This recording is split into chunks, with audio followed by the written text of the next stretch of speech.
Salut les crinqués. Ils sont les hauts lieux de la geekitude. Il en existe autant qu'il existe de passions différentes. Les gens s'y retrouvent parfois et s'y connaissent ou ne se connaissent pas, mais ont en commun le même univers. On s'y fait donc souvent de nouveaux amis. Pour l'épisode 169, nous parlons de conventions, d'expositions, de congrès, d'événements, mais pour le bénéfice d'avoir un titre d'épisode plus court, on va dire que nous parlons de salon. Marc de Paperman Gagnon, Joël Imaginatrix Rivard, Éric Red de Gamer Bourgoin et Sylvain des Animator Bureau. C'est le podcast des crinqués.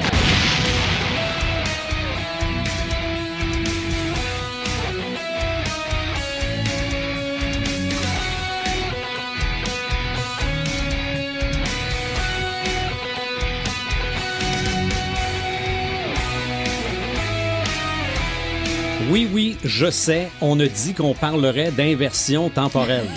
Paperman, salut. Salut! Et Imaginatrix, salut. Salut! Aujourd'hui, finalement, on va peut-être finir par en parler d'inversion temporelle, malgré qu'on a peut-être déjà parlé.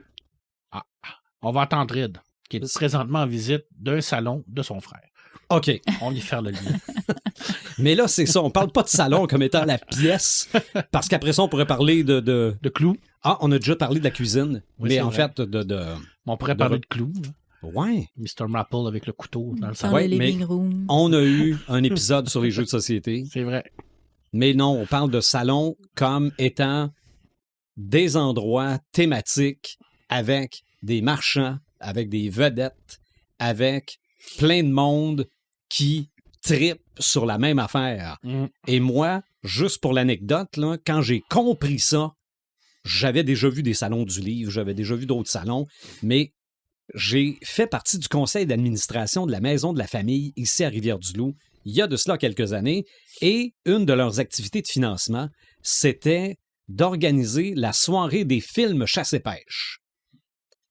Si vous me connaissez bien, vous savez que je n'ai rien d'un chasseur ou d'un pêcheur. Donc, je me retrouve là parce qu'on est les organisateurs, vendre les billets, récolter l'argent et tout ça. Et c'est là que j'ai compris, quand j'ai vu plein de monde qui se connaissait pas commencer à parler de leur sorte de carabine. Toi, tu prends ci, moi, je prends ça. Et je trouvais ça magnifique. Oui. C'est extraordinaire. Puis évidemment, avec d'autres salons, j'ai connu un peu la même chose. Puis des salons, c'est pas obligé d'être gros, là. On connaît des gens qui organisent, entre autres, des salons sur Lovecraft. Oui. Ça s'est fait vendredi passé, puis j'ai trouvé ça bien le fun. Pour vous autres, les salons, ça représente quoi? Commences-tu ou tu veux que je chienne? Ah, vas-y, commence. Ben, moi, je pense que c'est un lieu de rencontre, avant tout, pour monsieur et madame tout le monde. Pour les artistes ou les artisans ou les auteurs ou les autrices, c'est un lieu pour se faire connaître aussi. Pour, je pense, pour développer aussi un réseau de contacts. Ça, c'est très, Oui. très important parce que c'est avec ce réseau de contacts-là que tu peux faire progresser ton art en tant que tel. Puis, je pense que c'est un endroit où on peut enfin partager une passion, peut-être sans se faire juger. Hein, souvent, on a Si on sort, sauf si on sort déguisé autour du centre des congrès. Là. Ouais, mais ça aussi. Ça c'est sûr que là, si tu te promènes en Dark Vador chez Tim Hortons, ils vont peut-être te faire regarder de travers. Là. Oh, d'après moi, ils sont habitués. Ben, ils vont te donner un Puis café gratuit. Il doit y avoir plus qu'une personne costumée par jour Ah, qui, c'est sûr et certain. C'est ça. qui tourne Mais, autour du centre des congrès. ouais. Moi, je pense que c'est une place pour partager une passion. C'est vraiment en même temps, est-ce que c'est un endroit pour je pense pour se faire des amis aussi, pour connaître des nouvelles personnes. Oui. Je veux dire, c'est à partir de là aussi que tu peux développer là, des nouvelles relations. Souvent, on a la même passion, mais on se connaît pas. Puis ça permet également de se rendre compte que tu n'es pas tout seul. Des fois, tu te dis, me semble que je suis tout seul à aimer ça. Puis que tu t'en vas dans un salon qui est dédié à ça, puis tu te dis, oh non, je suis pas seul. Des fois, ça fait du bien. Oui. Ça rassure, puis ça permet de voir que t'es pas cinglé, dans le fond, d'aimer un truc. Puis en plus, on aime tellement ça parler de nos passions. Oui, je pense que la majorité des gens qui vont là sont des crinqués, des passionnés. Je veux dire, tu peux pas aller dans un salon si t'aimes pas ça en partant, à moins que tu ailles te promener. Ça se peut aussi, là. sais, je veux dire, d'aller dans un salon de l'habitation sans triper habitation, j'imagine que ça se peut. Peut-être, mais dépenser pour ça, si ça Non. t'intéresse pas. C'est vrai qu'habituellement, tu vas te chercher une clientèle. Je pense que pour moi, c'est ça le salon. Ouais. En même temps, il n'y a pas rien que des points positifs dans les salons. Je pense aussi qu'il y a des trucs qui sont des irritants. Je pense aux chasseurs de dédicaces, entre autres, là, dans les festivals de BD. Là. C'est à toute aussi cette omniprésence de la surconsommation là, également, qui sont très présents dans les salons. Là. Ça peut être un irritant pour ma part. Là. Je veux dire, faut jamais oublier que à la base, c'est un lieu de rencontre, mais je pense aussi que c'est un lieu pour, comme je l'ai dit tout à l'heure, pour vendre. Ouais. Aussi, là, je pense que malheureusement, le dieu de l'art s'est inséré dans ces salons-là. Là, puis ça a fait évoluer les trucs, mais je pense que les petits salons te permettent peut-être de retourner plus à la base même de l'activité. Je veux dire, plus c'est gros, je pense que faut aussi que tu aies une possibilité de rentabiliser ton truc parce que ça coûte cher. Ça coûte cher. Je veux dire, quand tu fais venir un artiste des États-Unis ou une vedette de film, il ne vient pas gratuitement et c'est tout à fait normal. C'est son métier, c'est son travail. Puis plus c'est gros, moins tu as la chance aussi de plus communiquer avec les gens, échanger avec les gens. Tout à fait. Parce que quand il y a une super de longue file en arrière, ben, ça se passe en 1 ou 2 minutes, le temps de la dédicace, c'est terminé. Tandis que quand c'est des plus petits événements, des fois, il n'y en a pas de fil. Fait que, t'as plus de chance. Tant que tu fais pas obstruction, tu sais, en avant du kiosque de la personne ou quoi que ce soit, ben, tu peux rester, puis jaser, puis... Mais tu vois, la majorité des dessinateurs que je connais, des dessinateurs, dessinatrices, sont pas fans de dédicaces. La majorité des gens, il y a un gros mouvement aussi pour faire payer les dédicaces. Je pense que c'est tout à fait normal. Il faut parler, je pense, en Europe, il y a ce mouvement-là. Au Québec, un petit peu moins encore. Il y en a qui le demandent, mais qui suggèrent. Je demande rien en échange de ma dédicace, mais c'est volontaire. Si tu veux donner quoi que ce soit, ça serait apprécié. Mais pas tant encore. Surtout dans les artistes visuels, les BDistes, parce qu'ils te font des dieux de dédicaces. Là. Je veux dire, vous avez vu les dédicaces de Christian Quesnel qui prend le temps de faire à l'aquarelle et tout. Là. Tout à fait. C'est un projet. Là. Ben, de toute façon, les dédicaces que Red a eues de Jake Dion. De Jake Dion, même affaire. En Europe, il y en a qui ont des étampes maintenant pour dédicacer. C'est une étampe qui est faite à partir d'un dessin, puis ils font rien qu'étamper comme ça. Mais je veux dire, la plupart des dessinateurs, la plupart des artistes, des artisans, ce qu'ils veulent, c'est avoir un contact avec les gens. Ben oui. Ce n'est pas qu'une dédicace. Je veux dire, oui, il y a des gens qui ont un plus-value par rapport à sa BD. Il y en a d'autres qui vont essayer de leur vendre sur eBay parce que ça, c'est un peu poche. Là. C'est pas un peu, c'est très poche. Là. Je veux dire, surtout quand c'est dédicacé à ton nom, là, ça c'est encore plus surtout quand c'est dédicacé gratuitement. Tout à fait, effectivement. Puis je vais vous dire que il y a des dessinateurs en Europe, si vous vous amusez à faire ça, vous allez être dénoncé. Puis vous allez être dénoncé violemment. Parce que ça se peut que vous ayez plus de dédicaces par la suite. Tout à fait. Par exemple, Marini, récemment, s'est fait faire le coup. Oui, lui, ça arrivait souvent. Oui, puis m'a dit que lui, il se gêne pas pour nommer les gens, puis de les pointer, puis de leur dire, si vous les voyez dans un salon, ben passez votre tour. Puis c'est normal, je pense que c'est ton gagne. C'est une partie du gagne-pain aussi en Europe, la dédicace. Il y a tellement de salons de BD là-bas, tellement de festivals un peu partout qu'ils sont invités. Et puis, je veux dire, c'est un plus à leur salaire parce que c'est pas tous les artisans qui gagnent assez pour bien vivre. Alors ça fait partie un peu de leur salaire, de leur façon de rémunération. Alors, je trouve que c'est important. Ici, au Québec, on commence. Je pense que tu vois... Au Québec, si tu es invité à un événement, si tu es comme dans les invités du Salon du Livre, par exemple, tu vas recevoir une compensation. On commence à payer aussi pour les gens qui participent à des tables rondes ou des événements. Ça, oui. On commence. Parce que quand j'ai commencé à être auteur, c'était pas encore monnaie courante, il y a 5 ans.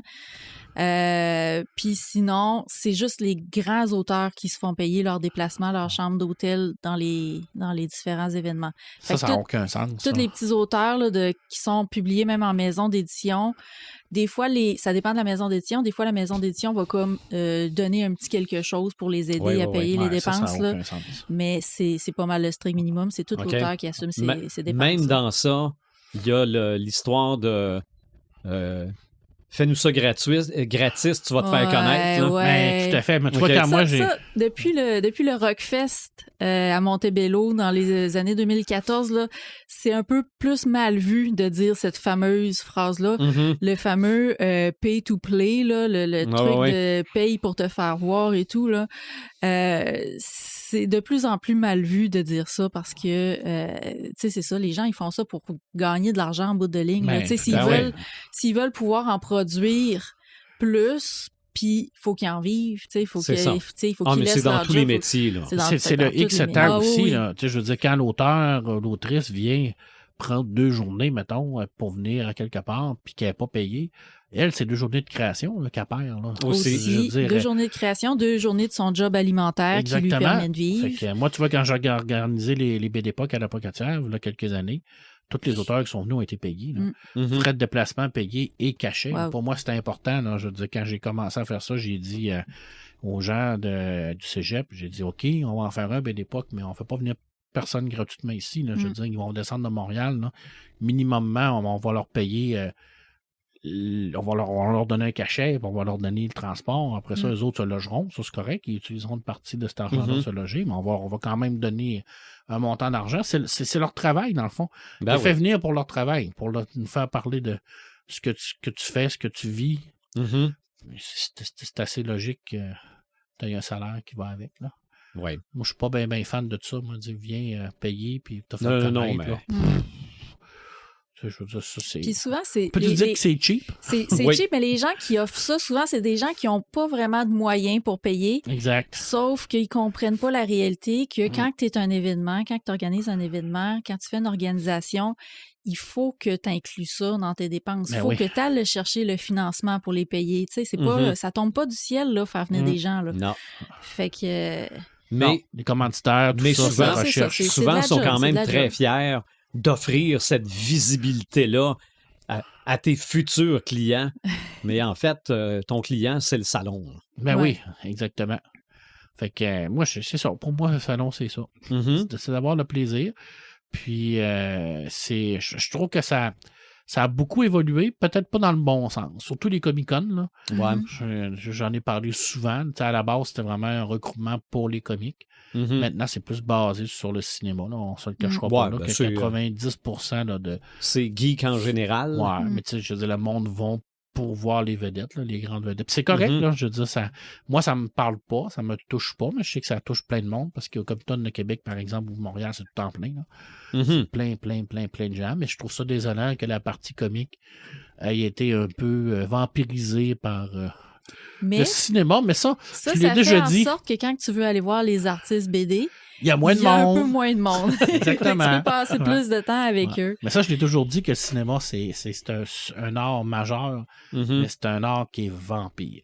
Il vampirise les auteurs parce qu'ils vont il va aller chercher le matériel source un peu partout. Puis il va vampiriser ces matériels sources-là. Il va prendre le dessus sur l'origine. T'es-tu en train de parler du Shining? C'est un exemple, mais tu sais, ça peut être une pièce de théâtre aussi, ça peut être n'importe quoi. Ça peut être Le Seigneur des Anneaux. Exact. Fait qu'on va tout le temps se référer à dire, ah oui, le film, mais tu sais, à la base, c'était une pièce de théâtre, avant, c'était un roman, avant, c'était une BD, tout ça. Fait que souvent, la personne qui souffre le plus de ça, c'est l'artiste.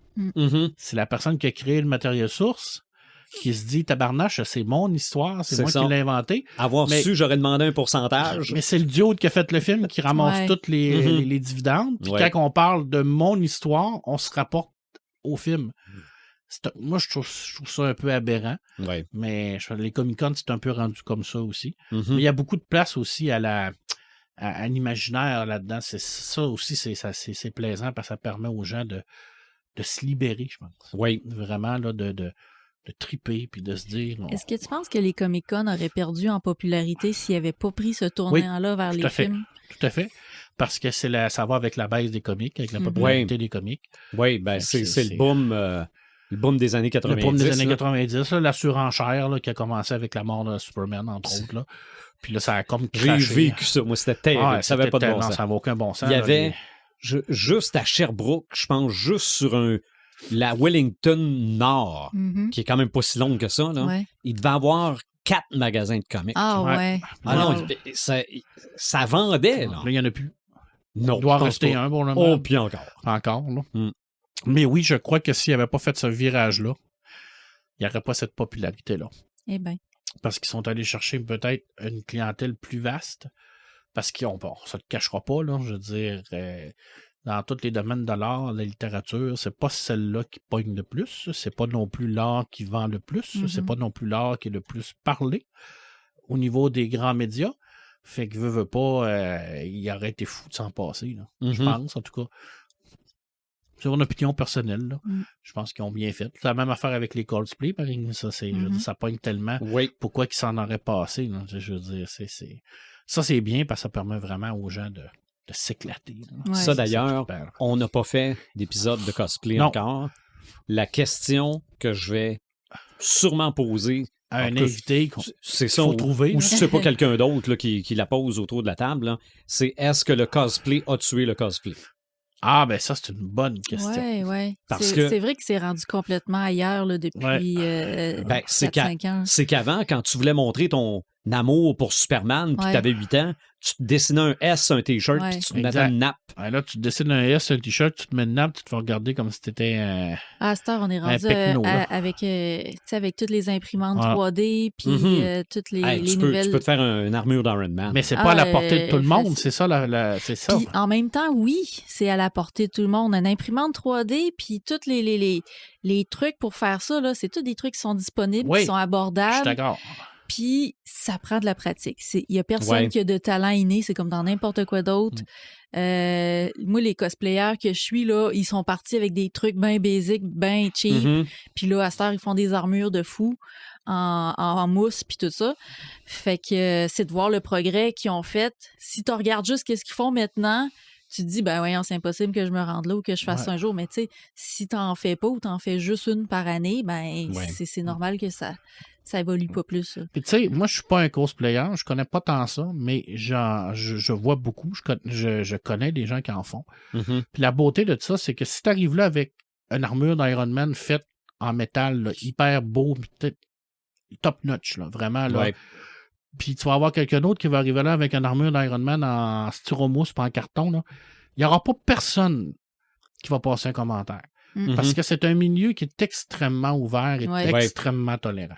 On peut même faire des cosplays déviants un peu, si on veut, là, comme les dévier vers une autre forme ou une autre époque ou les mégenrer. Iron Man steampunk. Oui, exactement. Exact. Ça, je trouve que c'est merveilleux pour ça. Les salons de cosplay amènent ce côté-là de tolérance et d'acceptation du fait que ton costume, tu l'as fait avec les moyens du bord, mais crime, tu l'as fait. T'es là, t'es avec nous autres, tu tripes.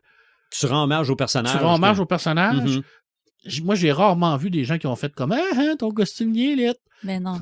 Jamais. Je pense que c'est un milieu qui est extrêmement ouvert par rapport à ça. Puis il y a ça aussi dans les conventions en général, puis dans les salons, il y a ce respect-là qu'on a entre gens parce qu'on vit la même affaire, on tripe sur la même affaire. Fait on est comme sur un pied d'égalité, je pense. Là. C'est sûr que il y a peut-être des trucs pareils. Là. Dans mon ouverture, je pensais dire et l'espace de quelques heures, nous vivons en paix.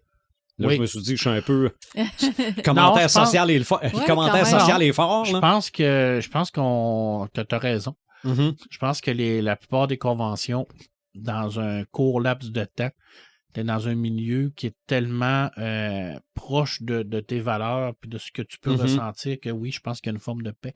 Peut-être une forme d'endorphine qui vient te c'est sûr. Te bouffer. C'est quoi il y a une hormone là, qui rend euphorique. C'est clair que ça tu dois t'avoir au piton. Là. C'est sûr. quand tu es dans le salon de ta passion, pas quand tu es en train de récolter les sous pour les films chasse-pêche. C'est sûr que t'aimes pas la chasse, t'aimes pas la pêche. Mais malgré que j'ai trouvé ça bien le fun pareil, mais de voir les gens avoir du fun. C'est ça. Tu sais, je veux dire, salon de l'auto, moi je vois pas, j'aime pas les autos. Mais quand je vois le monde qui sont là, je me dis, vous êtes en retard de 8000 ans parce qu'il n'y aura pas de... Non, c'est une farce. C'est une passion. Moi, j'aime ça. Moi, je suis comme toi. Moi, je vois voir les gens qui se réunissent autour d'une passion commune. Tu te dis, pendant ce court laps de temps-là, au moins, ils ne se tapent pas dessus. Ils ne se tirent pas de bon. C'est ça. C'est ça. Faisons donc un salon continuel mondial. Au lieu de se lancer des bêtises ou des bombes. Exact. Vos souvenirs de salon? J'en ai pas tant, moi, parce que je suis pas sorteux. Ouais, mais t'en as fait. J'en ai fait. C'est ça. Oui, j'en ai fait, mais je suis pas tant sorteux que ça. Parce que, je sais pas, en vieillissant, en plus, je sors moins. OK. Moi, je suis allé à une convention de Star Wars dans les années 90, 2000. Ça avait été super le fun. On avait vu David Prowse, le acteur qui jouait Dark Vador. J'avais fait signer ma carte de Star Wars, de Vador. Il y avait plein de trucs, plein de figurines. Écoute, c'était comme un plan de bonbons géant, mais qui coûtait beaucoup trop cher pour mon portefeuille. Ça, c'était une autre problématique. J'en ai parlé d'abord. C'est le super capitaliste. Là. Mais c'était le fun. C'était trippant parce que ce qui était le plus trippant, c'était j'étais avec des amis. J'étais avec Martin Beaulieu, qui est déjà venu ici. Yannick Blier, Yannou, qui a fait un épisode sur les Transformers. On était toute une gang pour être arrivés là.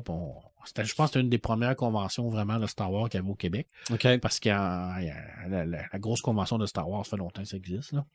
Puis ça, c'est une affaire que j'aimerais aller. Là. Je sais qu'Amélie Lebel, qui est allée, elle, à cette grosse convention-là, qui est une fan du podcast.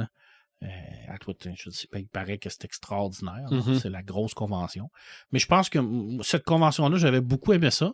Je suis jamais allé à un Comic-Con de ma vie, ni Montréal, ni Québec. OK. Ça n'a jamais à donner. Il va falloir faire un épisode là. Tu vas être là. Ouais, ça n'a jamais à donner. Ça n'a pas été...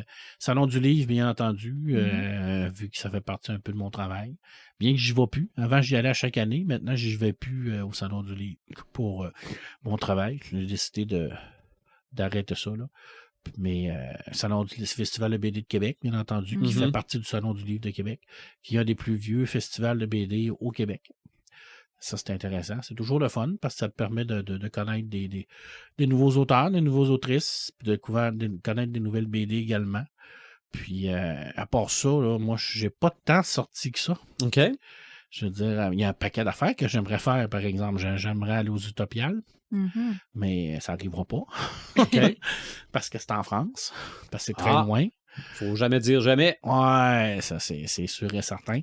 J'aimerais beaucoup aller au festival de BD d'Angoulême, bien que toute la surenchère des chasseurs de dédicaces me lève un peu le nez. Je suis pas sûr que je serais capable de rencontrer des gens là-bas à cause de ça, à cause des fameuses foules, mais tout ça. Bien que j'ai quand même des entrées secrètes, là. Je pourrais passer...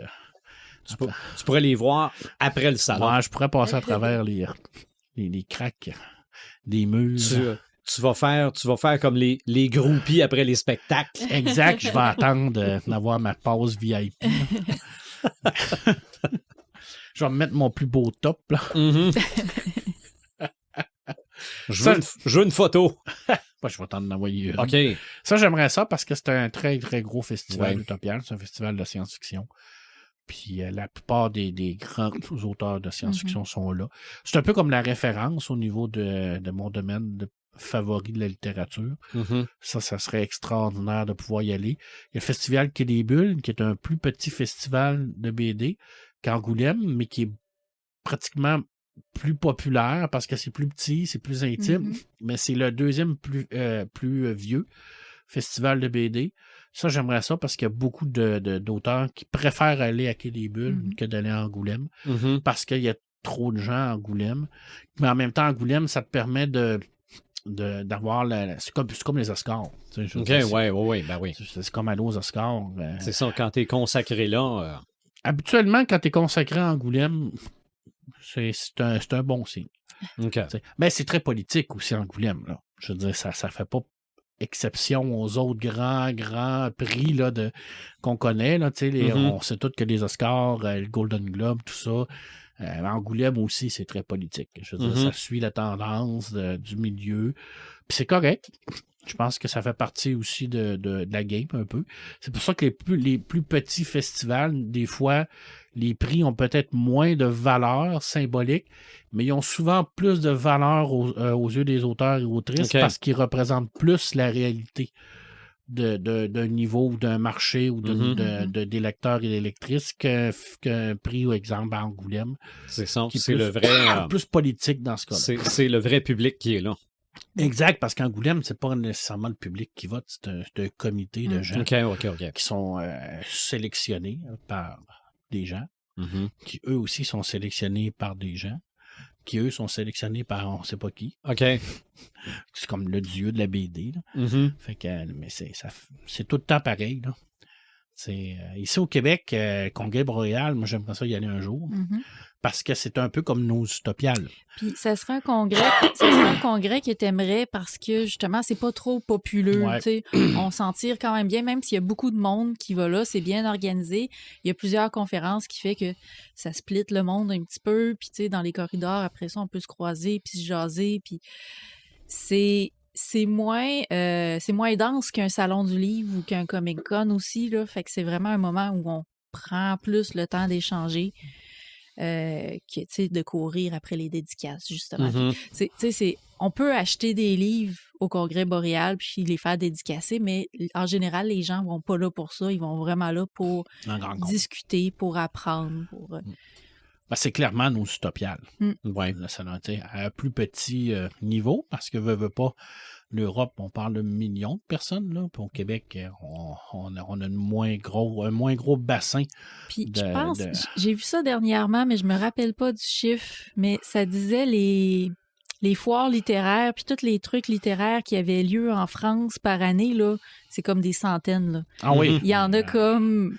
Il doit en avoir pratiquement à chaque semaine. À chaque semaine, puis même des fois, peut-être en même temps, dans deux villes différentes. Là. C'est incroyable le bassin de lecteurs qu'il y a. Puis aux États-Unis aussi, là, ils donnent en avoir, c'est parce qu'on les connaît moins, mais ils donnent en avoir une tonne là, aux États-Unis. Mais tu vois, regarde ça, c'est un domaine que je connais moins, moi. Les foires, il y a le Comic-Con de San Diego, bien entendu, qui est comme un grand classique. Je pense que celui de New York aussi. Oui, au New York, oui. New York également. Là, il y a des grosses foires du livre aussi. Il y a des grosses conventions de jeux vidéo aussi. Oui. Mais non, c'est vrai que moi non plus, je les connais pas tant que ça. Ça, je ne sais pas si c'est nécessairement ouvert au public, mais c'est très médiatisé, c'est le CES. Oui. Le Consumers Electronics Show. Ben oui. Où tu apprends les technologies qui vont être populaires dans 20 ans. Là. Exactement. 20 ans, au moins 10.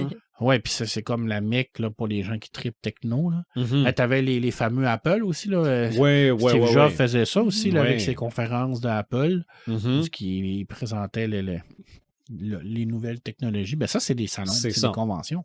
Oui. Ça, c'est...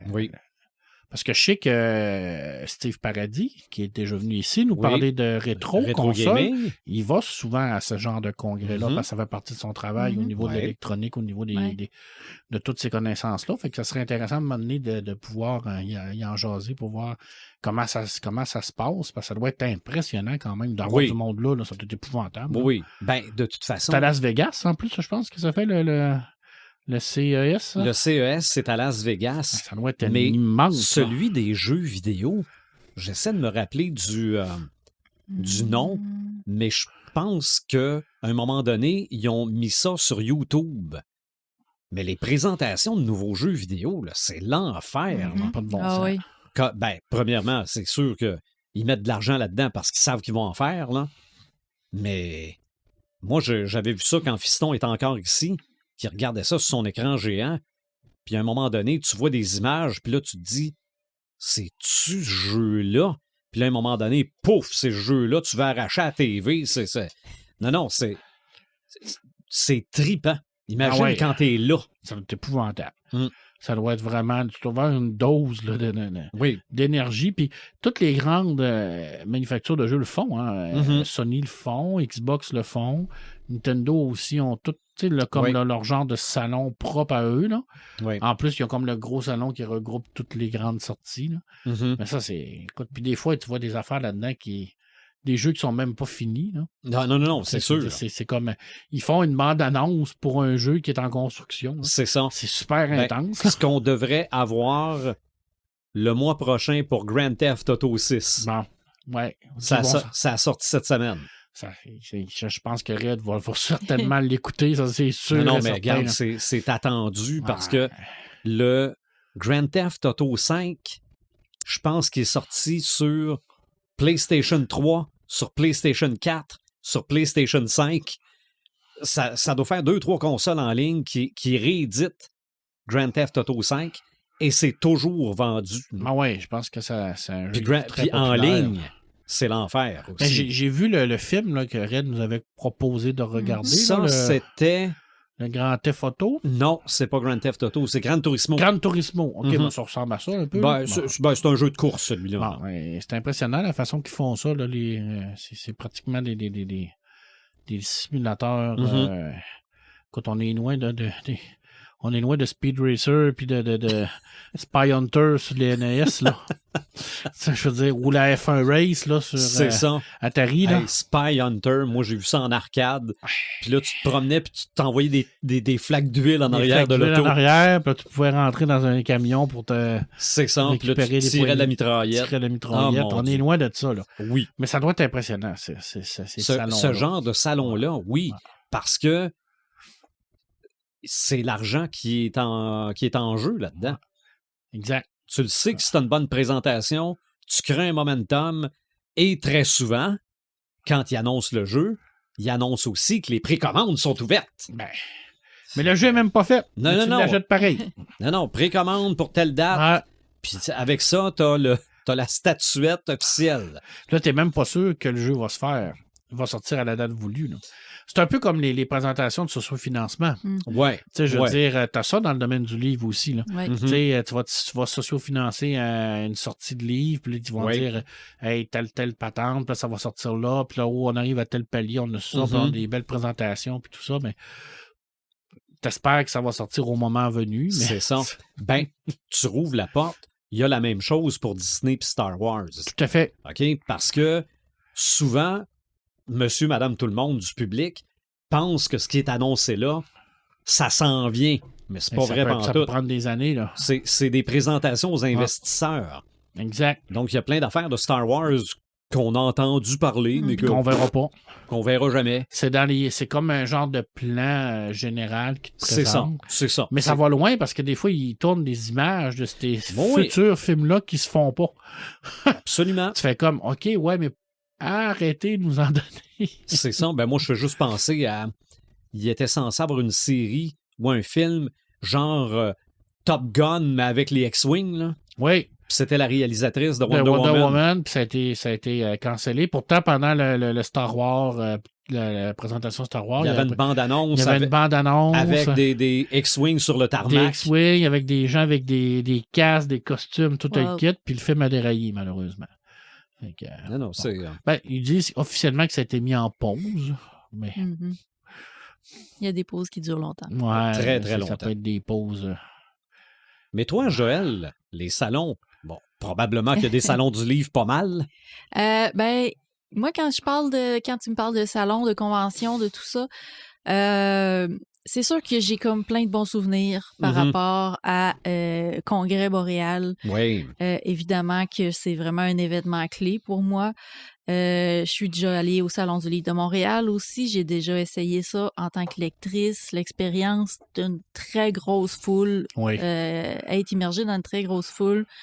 Sinon, Comic-Con à Montréal avec Red avant la pandémie, j'avais été... c'était-tu avec vous autres? Non, c'était avec mes amis, ma nièce, que j'avais été à Québec au Comic-Con. Mais mes meilleurs souvenirs d'événements sont vraiment tous liés au Salon du livre de Rimouski. OK.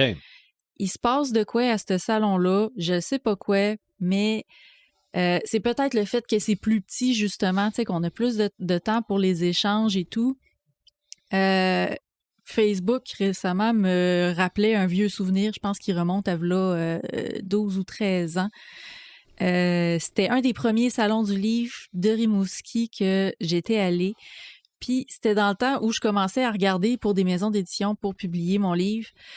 Fait que j'étais allée là avec ma sœur, mon neveu, puis un ami de mon neveu. Et ma sœur faisait, tu sais, moi, mon neveu, on écrit tous les deux, on est super gênés, on veut pas déranger les auteurs, on veut pas se vendre, on veut pas comme rien faire. Fait que t'avais comme ma sœur qui faisait l'entremetteuse, puis qui allait voir les auteurs, puis est-ce que t'aurais des trucs pour publier un livre et tout? Puis, fait que ça avait vraiment été un bel événement.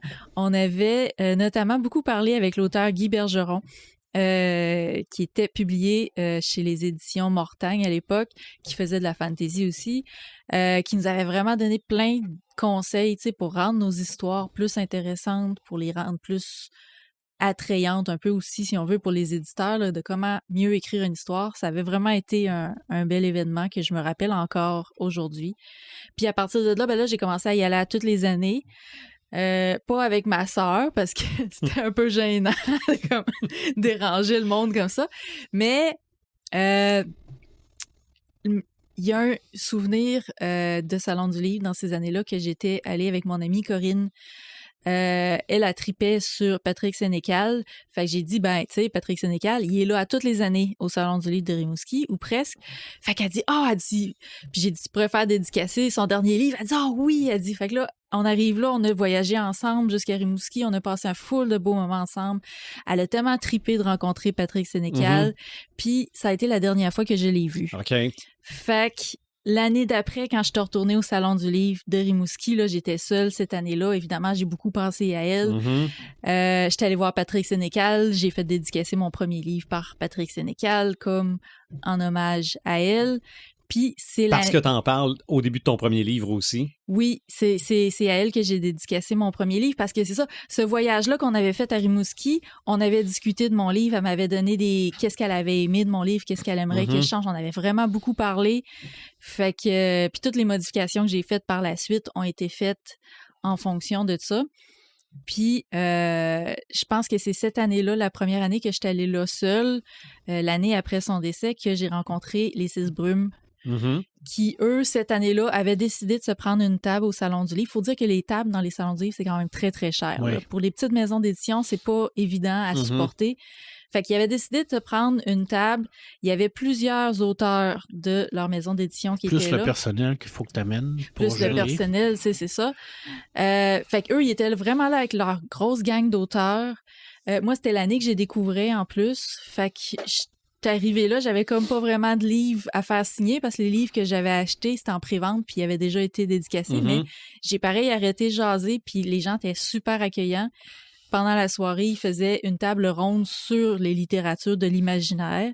C'est la première fois que j'assistais à une table ronde dans un salon du livre. Puis en plus, c'était un sujet extrêmement passionnant. Je me rappelle, il y avait entre autres Ariane Gélina, Frédéric, j'ai un blanc. Il y avait, bref, il était comme 4-5 auteurs des éditions Les 6 Brumes qui parlaient de ça. Et c'était extrêmement passionnant. Puis moi, ça m'avait vraiment beaucoup allumé. Fait qu'à partir de là, j'ai vraiment commencé à aller au Salon du Livre de Rimouski à toutes les années. Mon premier Salon du Livre en tant qu'auteur, c'était en 2018, quand j'ai sorti Le Berger des Loups.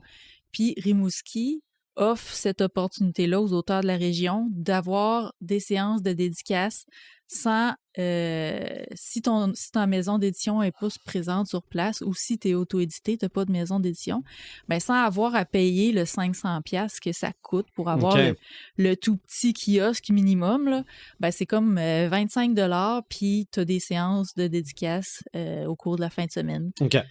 Fait que c'est vraiment cool pour ça. Fait que... c'est bien d'encorager les auteurs, les autrices de la région. Là. Puis ils font pas tous les salons du livre, honnêtement. Tu sais, c'est sûr que si Montréal faisait ça, ben là, il y aurait plus assez de place pour accueillir tous les auteurs de la région de Montréal, on s'entend. Mais c'est quand même cool que Rimouski l'offre aux gens de... Puis c'est Bas-Saint-Laurent, Gaspésie, les îles. Fait que tu sais, ça couvre quand même large. C'est sûr qu'on n'a pas 12 000 auteurs, autrices ici, là. Mais quand même, c'est ça. Ça permet de les faire découvrir. Ça permet de les faire découvrir. Puis ça, c'est le fun parce que des fois, tu te dis, elle écrit, elle. Je ne savais même pas. Ouais. Il y en a peut-être pas mal. Ben, je pense à Cynthia Dubé, qui est un de tes amis. Moi, je l'ai connue dans les grandeurs nature. Ouais. Puis à un moment donné, j'ai fait comme, j'étais en train de faire ma veille, puis je vois un livre qui sort, puis Cynthia Dubé. Je le connais, ça. Moi, Cynthia Dubé, là, je regarde la photo, puis je dis, voyons, des livres, elle. Puis quand elle m'en a pas rien écrit un, là. Ouais. Puis des fois, tu le sais pas. Mm-hmm. Ben, le salon du livre, ça permet également de c'est pour ça que je te dis qu'il y en a peut-être pas mal des autrices, des auteurs de la région, parce que juste la fois où la journée, j'achète un livre québécois, vous étiez quoi? Vous étiez 5? On était 5, oui. Ça, c'est un genre de salon aussi. Donc oui. C'est un mini rencontre, mini salon. Tu parlais de Cynthia Dubé. J'aurais voulu qu'on l'invite ce soir pour parler de ça, parce que Cynthia Dubé, elle a fait vraiment beaucoup d'événements comme ça. On n'y a même pas pensé. Ben, moi, j'y ai pensé, mais on a choisi le thème à matin. Mentionnons, moins que le thème, on l'a choisi il y a à peu près 8 heures. J'y ai écrit, mais tu sais, évidemment, elle avait déjà de quoi de prévu. J'ai quand même tenté ma chance, mais on la salue en passant. Mais c'est ça, Cynthia, elle participe à beaucoup d'événements de ce type-là, des espèces de salons du livre un peu plus indépendants. Puis, il y en a un qui s'appelle les salons clandestins. Je ne sais pas si vous avez déjà entendu parler de ça. Je crois même qu'ils sont déjà passés par Rivière-du-Loup dans les premières années qui ont fait ça. Les salons clandestins, ça a commencé en 2020, quand que tous les salons du livre avaient été cancellés à cause de la pandémie. Il y a un groupe d'auteurs qui se sont rassemblés ensemble parce que eux, ça leur manquait le contact avec les auteurs, avec les lecteurs. Puis les lecteurs, en revanche, leur disaient qu'ils s'ennuyaient, qu'ils étaient déçus de ne pas avoir pu les voir au Salon du livre de Québec et tout. Fait que dans le fond, c'est Audrey Chevalier, Éric Quesnel et Alex Trem qui ont parti ce mouvement-là. Puis, au début, c'était vraiment dans la logique clandestine parce qu'il y avait plein de règles là, de sanitaires qu'il fallait respecter et tout. Fait que, tu sais, ils ne savaient jamais si l'événement allait pouvoir avoir lieu ou si tout allait se faire annuler. Ou, tu sais, c'était vraiment plus... je pense qu'ils ne disaient pas aussi le lieu d'avance où fallait que tu ailles sur un groupe sur Facebook pour savoir le lieu, puis c'était juste les membres du groupe Facebook qui avaient le droit d'y aller. Il y a un petit côté de mystère. C'est ça, pour limiter le nombre de personnes qui pouvaient y aller. Ça fait prohibition. Exactement. Puis ça perdure encore aujourd'hui. Ils en font, je crois, 2 à 3 par année. Ça se promène, c'est itinérant, ça se promène d'une ville à l'autre, puis ça rassemble plus d'une 40aine d'auteurs par événement quand même, puis c'est rendu très, très populaire. À la base, ça avait été parti sur le groupe des amateurs de romans noirs, policiers et horreur, fait que ça avait parti de là, mais au final, ça s'est comme détaché, puis c'est devenu un groupe Facebook à part. Puis sinon, Christian Quesnel, qui était dans l'organisation de ces salons du livre-là, maintenant, lui, il organise des caravanes littéraires. Fait un peu le même concept de faire des salons un peu partout, mais là, c'est comme une tournée rockstar, un peu, si on veut. Ils font, en une dizaine de jours à peu près, là, en tout, il y a à peu près une 40aine d'auteurs qui font une 40aine de villes, de l'Ontario jusqu'au Nouveau-Brunswick, en passant partout au Québec. Ça monte même jusqu'à Chambord, qui est au nord de la Tuque. Ça fait vraiment toutes les petites places, la Côte-Nord, la Beauce, le Bas-Saint-Laurent sont allés jusqu'à Matane. Puis c'est ça, la façon dont ça fonctionne, c'est qu'il reste juste une demi-heure ou 1 heure à chaque place. OK. Fait que les auteurs embarquent tous, ils font du covoiturage, ils embarquent tous dans des voitures ensemble, ils se promènent avec un gros trailer avec tous les livres qu'ils vont distribuer. Puis les gens, quelques mois d'avance, ils mettent la liste des auteurs présents puis des villes où est-ce qu'ils vont être présents. Parce qu'ils ne sont pas 40 auteurs partout en même temps. Là, il y a des villes que ça va jusqu'à une 20aine d'auteurs. Il y en a d'autres que c'est comme moins d'auteurs, 6-7. Fait qu'ils mettent la liste des auteurs présents puis des livres qui vont être disponibles. Fait que ça fonctionne beaucoup par précommande. Les gens achètent les livres d'avance puis s'engagent à telle date, à telle heure, ils vont aller dans tel lieu récupérer le livre. Fait qu'ils ont un petit peu de temps pour jaser, pareil, avec l'auteur. Mais bref, ça se passe genre dans des parkings de Tim Hortons, ça peut se passer dans des halls d'hôtels, ça peut se passer dans des bibliothèques. C'est vraiment une grosse job d'organisation, là, faire ça, 45 villes en 10 jours, là, c'est quand même assez incroyable. Oui. Fait que la pandémie a vu ce côté-là de petits salons un peu plus indépendants apparaître. Il y en a beaucoup aussi qui veulent faire des salons indépendants pour donner une opportunité aux auteurs autopubliés, qui ne peuvent pas justement aller dans les salons du livre, payer le kiosque à 500 ou à 1000 $. Il y en a un qui s'appelle, par exemple, à Valleyfield, qui s'appelle le salon Imaginarium, qui, eux, sont vraiment spécialisés dans les auteurs indépendants.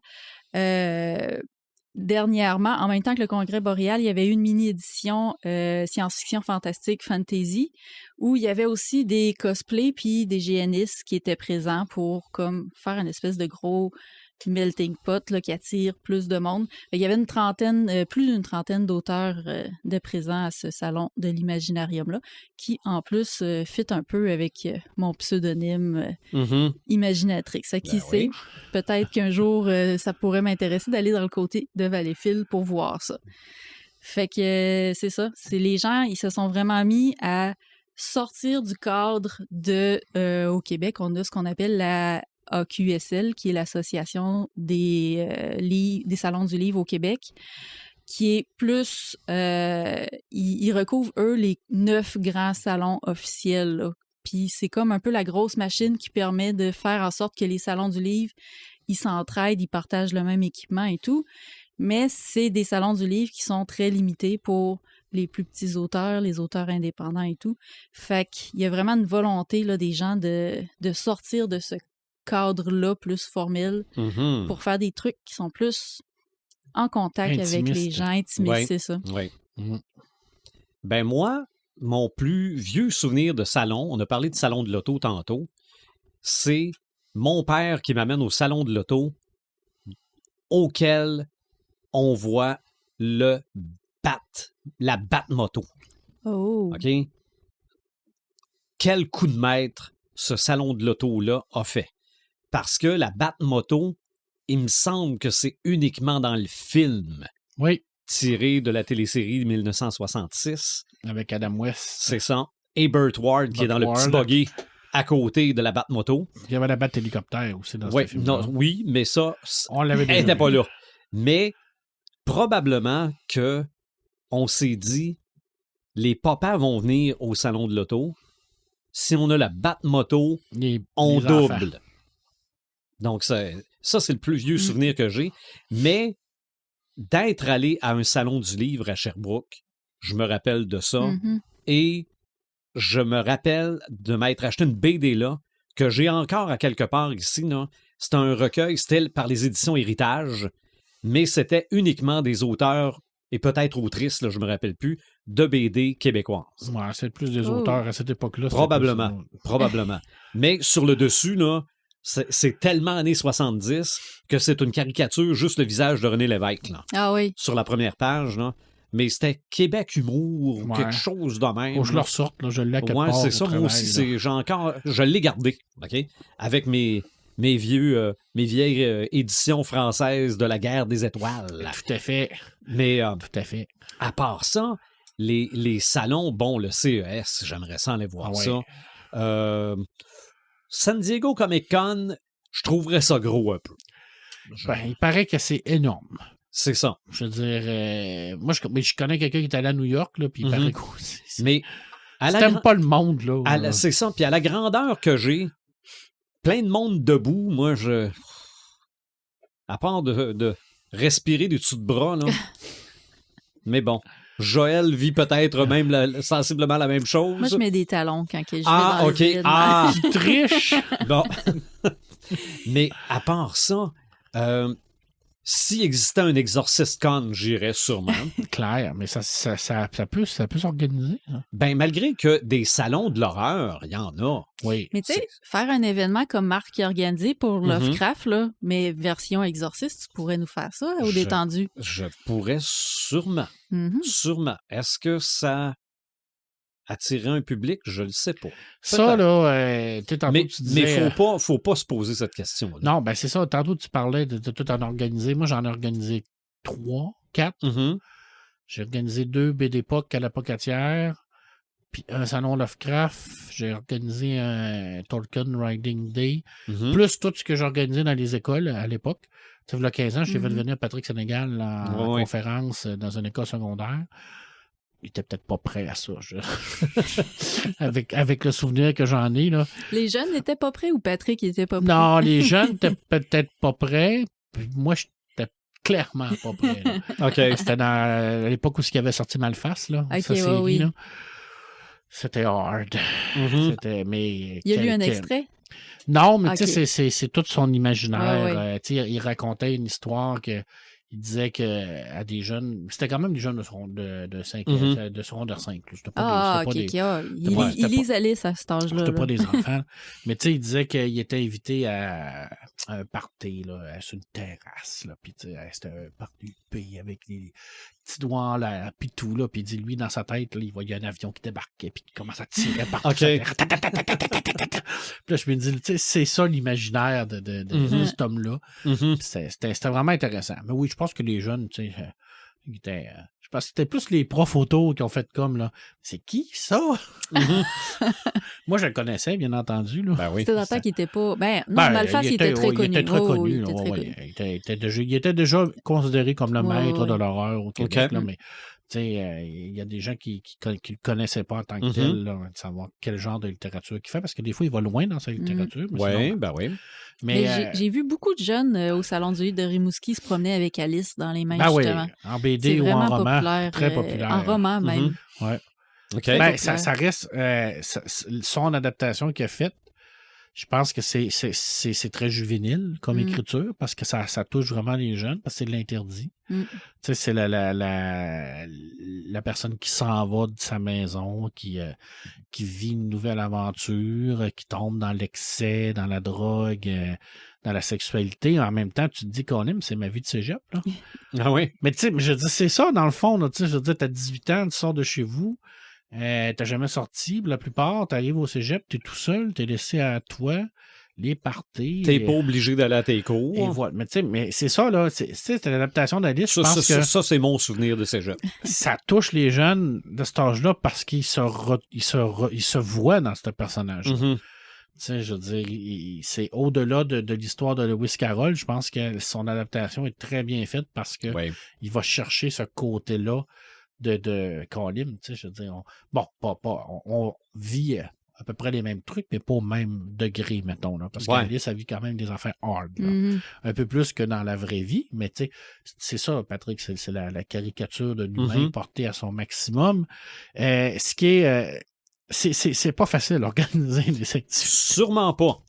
Sûrement pas. C'est un peu vers ça que je veux t'amener. Ben, pas que c'est difficile, mais admettons, là, je prends ton activité de vendredi dernier. Ouais, ça, c'était facile parce que j'avais pas j'avais pas de financement, j'avais pas besoin de me casser la tête avec qui j'invite. J'avais pas de coût, tu sais, je veux dire, c'était la collection de la bibliothèque.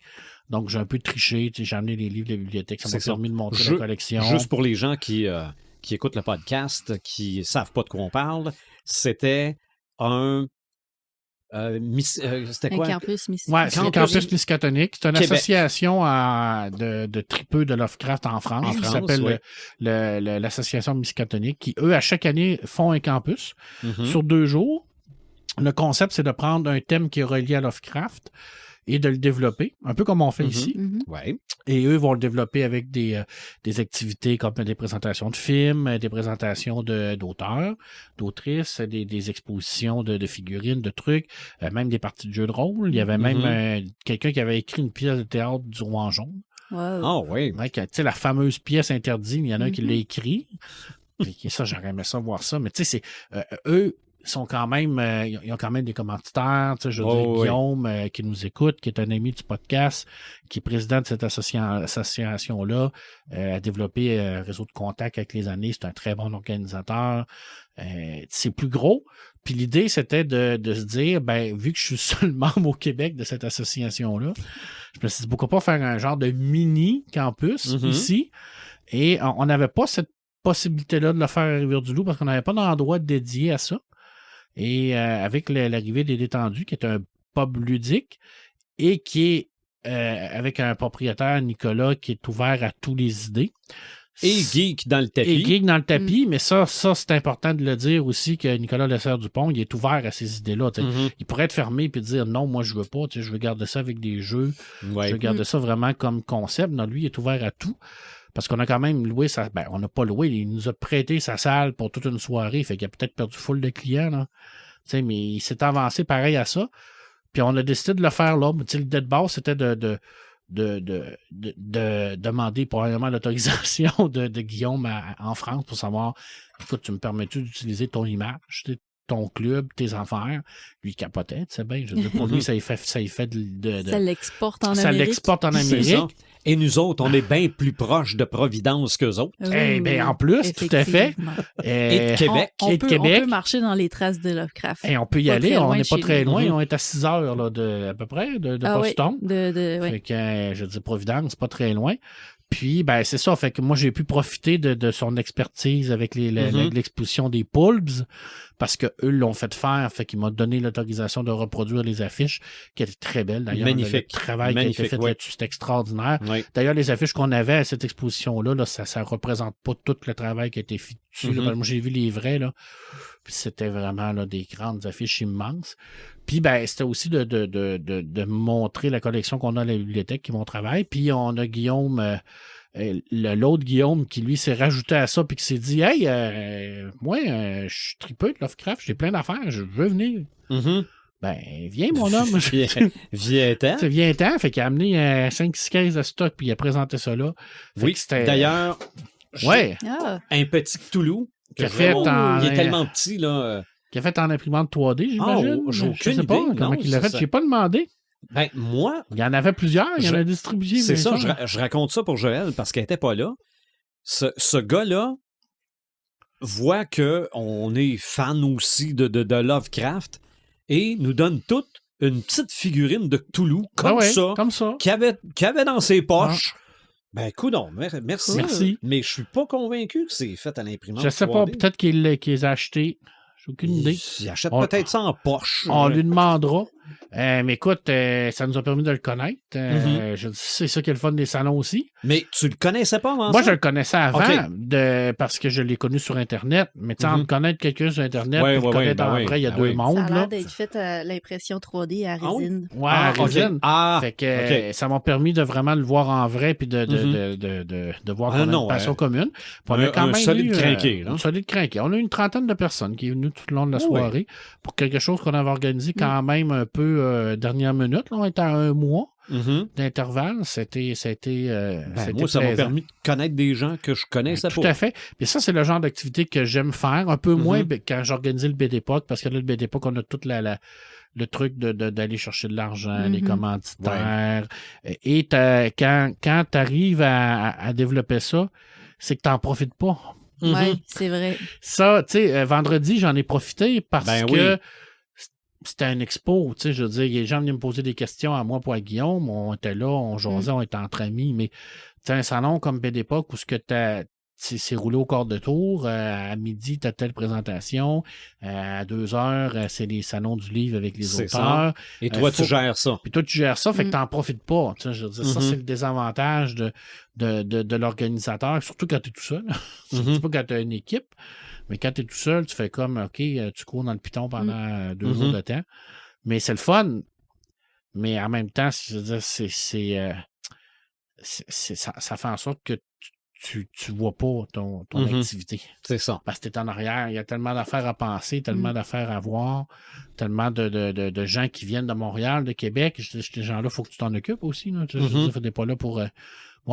t'es là, puis moi, je m'occupe plus de toi. Là. Mais il faut quand même mentionner aussi que lors de l'événement Lovecraft de vendredi, le pub a concocté 2 drinks. En plus, tu sais, quand je te dis ça, là, écoute, ça, c'était encore une fois, c'est Nicolas qui a sorti ça. Moi, je lui ai dit, il existe un livre qui parle de la nourriture de Lovecraft. J'ai dit, il y a même des cocktails, de la bouffe là-dedans. Ben, il dit, on va faire des cocktails. OK. Ouais. Dit, bon, je vais regarder. J'ai envoyé des photos de 4-5 pages. Puis il a fait 2 cocktails, dont un qui était mortel. Là. C'est le sérum du réanimateur. Le sérum. C'était lui avec du gin ou du whisky? Non, c'était lui avec du Curaçao bleu, du limoncello. Ouf, OK. C'était... Oh! Il n'y avait rien d'autre que de Il l'alcool. y avait 6 onces d'alcool seulement. Il n'y avait pas de... C'était comme un martini, mais fluo, puis sucré. Mais tu sais, il n'y avait pas de glace, pas de soda. Un Vesper x2. Exact. Il n'y avait rien pour couper l'alcool. Là. C'était 6 onces d'alcool pur mélangé. On aurait pu penser que c'était vert parce qu'il y avait du jus. Ouais. Non, mais c'était vert parce qu'il y avait du limoncello puis du Curaçao bleu. C'était un coup de pelle dans le fond, mais c'était très bon. J'ai pas goûté au gin, malheureusement. Parce que, moi, j'ai pris les deux. Il avait l'air bon, le gin. Ouais, le gin avait l'air les très deux bon. étaient excellents. J'ai vu les photos sur Instagram, Facebook, puis visuellement, là, il s'est vraiment donné... Ça fessait, tu n'y avais même pas goûté. Et le truc des animateurs, normalement, tu le verses dans une seringue ou dans une mècheraire ou une éprouvette. Mais là, je me disais, dans une seringue, tu shottes ça dans la bouche, tu meurs. Non, tu meurs, c'est sûr. Automatique, là. Mais j'aimais le concept. Je trouve que ça faisait un peu comme mystérieux dans un verre de martini. Là. C'était vraiment incroyable. Mais là, t'as dans les plans le prochain Tolkien Day. Exactement. Ça va se faire là aussi. Ça va se faire au mois de mars. Mais, tu sais, les d'époque, j'avais quand même invité Julien Paris-Sorel. J'avais invité Caroline Brault. J'avais Raymond Poirier, j'avais du monde, là. Varro était là. Je veux dire, c'était des vedettes là, de la BD. Là. Ça m'avait coûté une fortune à faire venir ces gens-là. Puis c'était super parce que je voulais les payer, parce que je trouvais ça important. Mais c'est tout ce concept-là qui est difficile. C'est vraiment pas facile. D'organisation aussi. Puis c'est de dire, on va-tu avoir du monde? Oui, ça. C'est l'autre patente. Là, je veux dire, c'est de se dire, bon, est-ce que je fais tout ça pas pour rien, parce que tu le fais pour toi aussi, mais je veux dire, faut qu'il y ait quand même un truc de performance là-dedans. Je veux dire, faut qu'il y ait des gens, mais c'est jamais coulé dans le béton, ça, que tu vas avoir des gens. Puis ça, c'est triste, c'est dur à accepter aussi quand tu organises quelque chose, de dire, ben, tu sais, j'ai tellement fait de travail là-dedans, puis il n'y a pas personne qui est venu. Un peu comme quand j'ai fait l'exposition du 50e anniversaire de Star Trek au Cégep. J'avais monté une exposition de feu qui était en réalité augmentée. J'avais passé des mois là-dessus. Tu te promenais avec une tablette dans le local. Il y avait Frédéric Letourneau m'avait prêté plein d'affaires. J'avais un Enterprise que tu passais dessus. Tu avais des plans sans bouger. Écoute, c'était incroyable. J'ai eu pratiquement personne qui est venu. Et Éric, il dirait, c'est idée de faire un truc sur Star Trek. Je sais bien, mais c'était quand même le 50e. Oui, ça devait être le 50e. Il y a tellement de technologies aujourd'hui qu'on utilise qui sont directement reliées aux idées de Jen Roddenberry. Moi, je trouvais l'idée géniale, puis ça n'a pas marché du tout. Ça, c'est dur quand tu organises des affaires, puis tu te dis, Colin, tu as mis tant d'énergie là-dedans. Un peu comme un artisan, par exemple. Quand tu écris un livre, tu te dis, Colin, je mets beaucoup d'énergie là-dedans, puis j'en vends 4 copies. Je veux dire, tu te remets en question en tant que tel. Mais vendredi, c'était différent parce que ça, c'était vraiment comme plus bon enfant. Mais je pense que je vais continuer à faire ça. Je ne veux pas faire des gros trucs. Refais-tu un campus Miskatonic l'an prochain? Oui, c'est clair. Moi puis Guillaume, on a décidé qu'on allait en faire un. Probablement plus interactif. Je vais essayer de même communiquer avec lui pendant la soirée. On était censé le faire, mais il n'y a pas eu le temps. Parce qu'il était comme dans le jus total. Pendant que vous faisiez cet événement-là à Rivière-du-Loup, moi, j'étais dans ma chambre d'hôtel à Rimouski. Au Salon du Livre? Tu te préparais pour le Salon du Livre? Ben non, en fait, c'était en soirée. Fait que j'étais juste comme... Je faisais du rattrapage sur les films de Spasme parce que j'avais pris ma passe puis j'avais pas eu le temps d'écouter... C'est un festival, ça aussi. Exactement. Oui, effectivement. J'avais pas eu le temps d'écouter tous les films. Fait que si tu pesais sur play sur tous les films, genre avant minuit le 1er novembre, t'avais 3 jours après ça pour les écouter. Fait que je les ai écoutés tout le long du Salon du Livre. Tu pesais sur play, après ça, tu pouvais l'arrêter. Ouais, tu l'avais commencé avant minuit. C'est pas pire. C'était le truc. Mais ce soir-là que vous aviez l'activité Lovecraft, il y avait, je pense, c'était les inclassables ou les insolites québécois, en fait. Il y avait un film qui s'appelait Le Temple et qui était une adaptation de la nouvelle de Lovecraft en dessin animé, qui était vraiment excellente.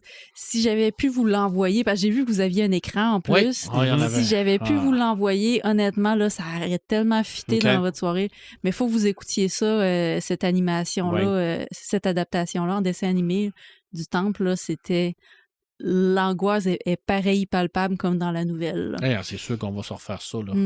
C'est clair. Parce que le Guillaume, avec sa collection, avait Guillaume quand même Dumont, plein de films aussi. Oui, tout à fait. Mais on n'a pas fait, tu sais, je veux dire, comme en Europe, ils ont présenté des films. Mais c'est sûr qu'eux autres, il y avait un auditorium et tout ça. Mais on aurait pu le faire aussi. On avait la place pour le faire. OK. Mais est-ce qu'on a les droits? Là, je m'embarque d'une patente, là. Parce que ça reste une représentation publique. Je pense qu'il faut que tu vérifies avec les livres de droit. Bon. Mais, autre débat, là. On ne tombera pas dans le droit des droits des on a écouté d'auteur. du Tyndalos le chien. Oui, lui, j'avais demandé l'autorisation. J'avais communiqué avec lui, puis il m'a dit, oui, vas-y, 100%. Je suis d'accord. T'as fait ce qu'il fallait faire. Fait que lui, il était bien heureux. Puis, c'est ça, l'année prochaine, on va faire de quoi plus interactif. C'est sûr que le désavantage, c'est 6 heures de décalage horaire. Non? C'est ça. Je veux dire, nous autres, on arrive à 8-9 heures. Ça tombe-tu tout le temps la première fin de semaine de novembre? C'est actuellement la première fin de semaine de novembre. Il va peut-être falloir que je sacrifie. Mais c'est pas toujours coulé dans le béton. Il faudrait que je vérifie, là, mais c'est pas toujours coulé dans le béton. Là. Les autres peuvent varier aussi. Là.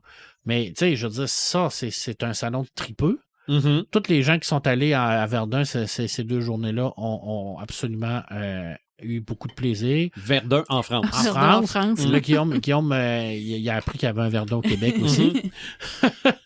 Puis, où j'ai vu Iron Maiden. À Verdun? Oui. À l'Arena de Verdun? Oui. Pour vrai, wow. Oui. Mais, je veux dire, c'est que des bons commentaires.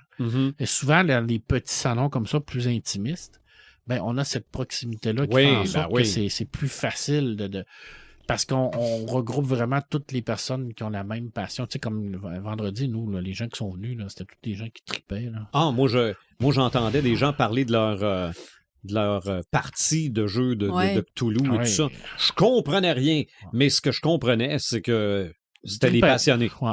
Fait que le prochain, c'est au mois de mars. On va faire ça sur Tolkien parce que c'est le 25 mars. Ça tombe un lundi, là, par exemple. On va peut-être le faire le 23. Là. Mais le 25 mars, c'est la date où ce que Frodon détruit l'anneau. Là. Je mets des gros guillemets là, pour les gens qui ne me voient pas, là, parce qu'il l'a pas vraiment détruit. Là. On en a déjà parlé. Là. Personne ne détruit ce foutu anneau-là. Là. Mais c'est la fête, cette journée-là. Puis à chaque année, il y a un thème. C'est difficile de jouer avec le thème au niveau de cette journée-là parce que souvent, c'est par rapport aux invités qu'ils vont avoir. Moi, je n'utilise pas vraiment le thème. Je vais vraiment utiliser ça sur le thème générique de Tolkien. Là. Je vais organiser quelque chose. Je ne sais pas encore de quoi ça va avoir l'air, mais je vais faire de quoi. Là. Il y a le Hobbit Day aussi au mois de septembre. Là. Tout à fait. Moi, je verrais Nicolas nous concocter des plats de Hobbit pour cette journée-là. De la bouffe, que ce soit de la bouffe. Là. Ben oui. De la bouffe, puis on pourrait même avoir du tabac de Hobbit pour aller se fumer une pipe d'or. entre les 2 bâtisses, comme dans le temps. Je pousse un peu trop le truc. Mais oui, je veux dire ça, il y aurait de quoi à faire parce que lui, c'est sûr que ça touche tout son... tous ses horizons, parce que la nourriture, la boisson, les jeux. Tolkien, il y en a beaucoup de jeux, tant au niveau jeu de rôle que jeu de plateau, jeux vidéo. Je pense qu'il y a quelque chose à faire avec ça. Il y a même des cartes Magic maintenant. Ben oui, avec la fameuse carte à 8 millions. À 2 millions, je ne sais pas trop. C'est Post Malone qui l'a. Du coup, là, ils en sortent pas un autre, là, il me semble qu'il a annoncé quelque chose, là. De Tolkien? Non, mais une autre série de Magic. Associée à de quoi, là? Moi, je pense que j'ai vu ça passer. J'ai vu ça passer, puis j'ai fait comme trop, comme pas assez. Je veux dire, mais bon, tant qu'ils ont de l'argent à faire. Ah, ben là. Ils vont le faire, là. Mais j'organiserai plus de gros événements, faire venir des gens. Souvent, les gens me disent, fais venir des auteurs de France, tu les connais toutes, mais mais il faut qu'ils traversent, hein? Écoute, il y a rien qui pensait avoir le financement pour faire venir un auteur en France. Le billet d'avion, l'hôtel, la bouffe. On a juste de l'argent à leur fournir une chaloupe. Il doit avoir des subventions pour sûrement, ça. mais ça, c'est une job. Ça, c'est une job. C'est ça, là, c'est les gens qui font ça à temps plein. Je pense à Thomas-Louis Côté, par exemple, qui est le président du Festival BD de Québec, qui lui fait ça depuis des années. Lui, il a accès à ça parce que c'est son travail. Il est payé pour faire ça. Je veux dire, lui, sa job, c'est d'organiser les activités. Ouais, mais il ne peut pas avoir une branche Rivière-du-Loup. Ouais. Je pense qu'il y en a assez au Québec. Là. Ah bon?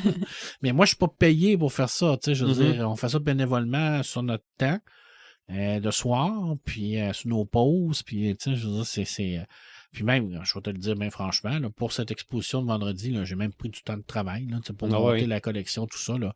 Je veux dire, c'est sûr que ça faisait partie un peu de mon travail aussi. Parce que ça permet aux gens de voir la collection de la bibliothèque. Je pense que c'est entre autres pourquoi qu'on est là aussi là, en tant que bibliothèque, là, de préparer ce genre d'activité-là. Parce que oui, on en a des salons dans les bibliothèques aussi. Aujourd'hui, on avait un Samuel Saint-Pierre, qui est un cinéaste de la région qui est venu présenter ses œuvres. Ça, c'est un genre de salon aussi. OK, ben oui. C'est une activité pour raconter des gens, rencontrer ces gens-là, puis de parler de leur travail, comment ils font ça. Lui, il fait du cinéma direct sur la pêche au marsouin, la pêche aux anguilles. Je veux dire, c'était intéressant de faire ces petites activités-là. Les rencontres d'auteurs, par exemple, c'est des mini-salons. À la bibliothèque, dans mon travail, on en a fait beaucoup et on en fait encore beaucoup. On n'a pas le choix. Ça fait partie de notre travail, ça fait partie de notre mission. Quand même bien qu'on aura 2 personnes qui viennent, c'est dans notre sang. Je veux dire, c'est dans notre ADN de se dire, ben, regardez, je veux dire, on a un auteur comme Benoît Picard, par exemple, qui travaille au Cégep, qui est rendu à son 3e livre. Il y en a écrit 4. Le premier s'est vendu quasiment best-seller au Québec. Je veux dire, puis il travaille au Cégep. Je veux dire, il est analyste au Cégep. T'as comme pas le choix là, de faire de quoi, là. Je veux dire, c'est comme un plus 1, ça fait 2, là. Tu sais, je veux dire, c'est le fun. C'est le fun de ça. Je veux dire, c'est super. En tout cas, on a plein d'idées hein, pour les prochaines années. Là. On va faire de quoi, là, mais. C'est sûr que truc sur l'imaginaire, là, un peu plus gros, j'aimerais ça faire ça. On avait eu le Geek Expo, par exemple, avec André Brisebois, qui avait organisé ça avec sa gang. Ça avait été super le fun, ça. Parce que là, on était vraiment plus d'un genre de mini Comic-Con. Mais on pourrait faire la même chose un petit peu plus gros sur la culture de l'imaginaire. J'aimerais bien ça. Il y a un public. Je pense que oui. Tu sais que Boréal, il se déplace au Québec.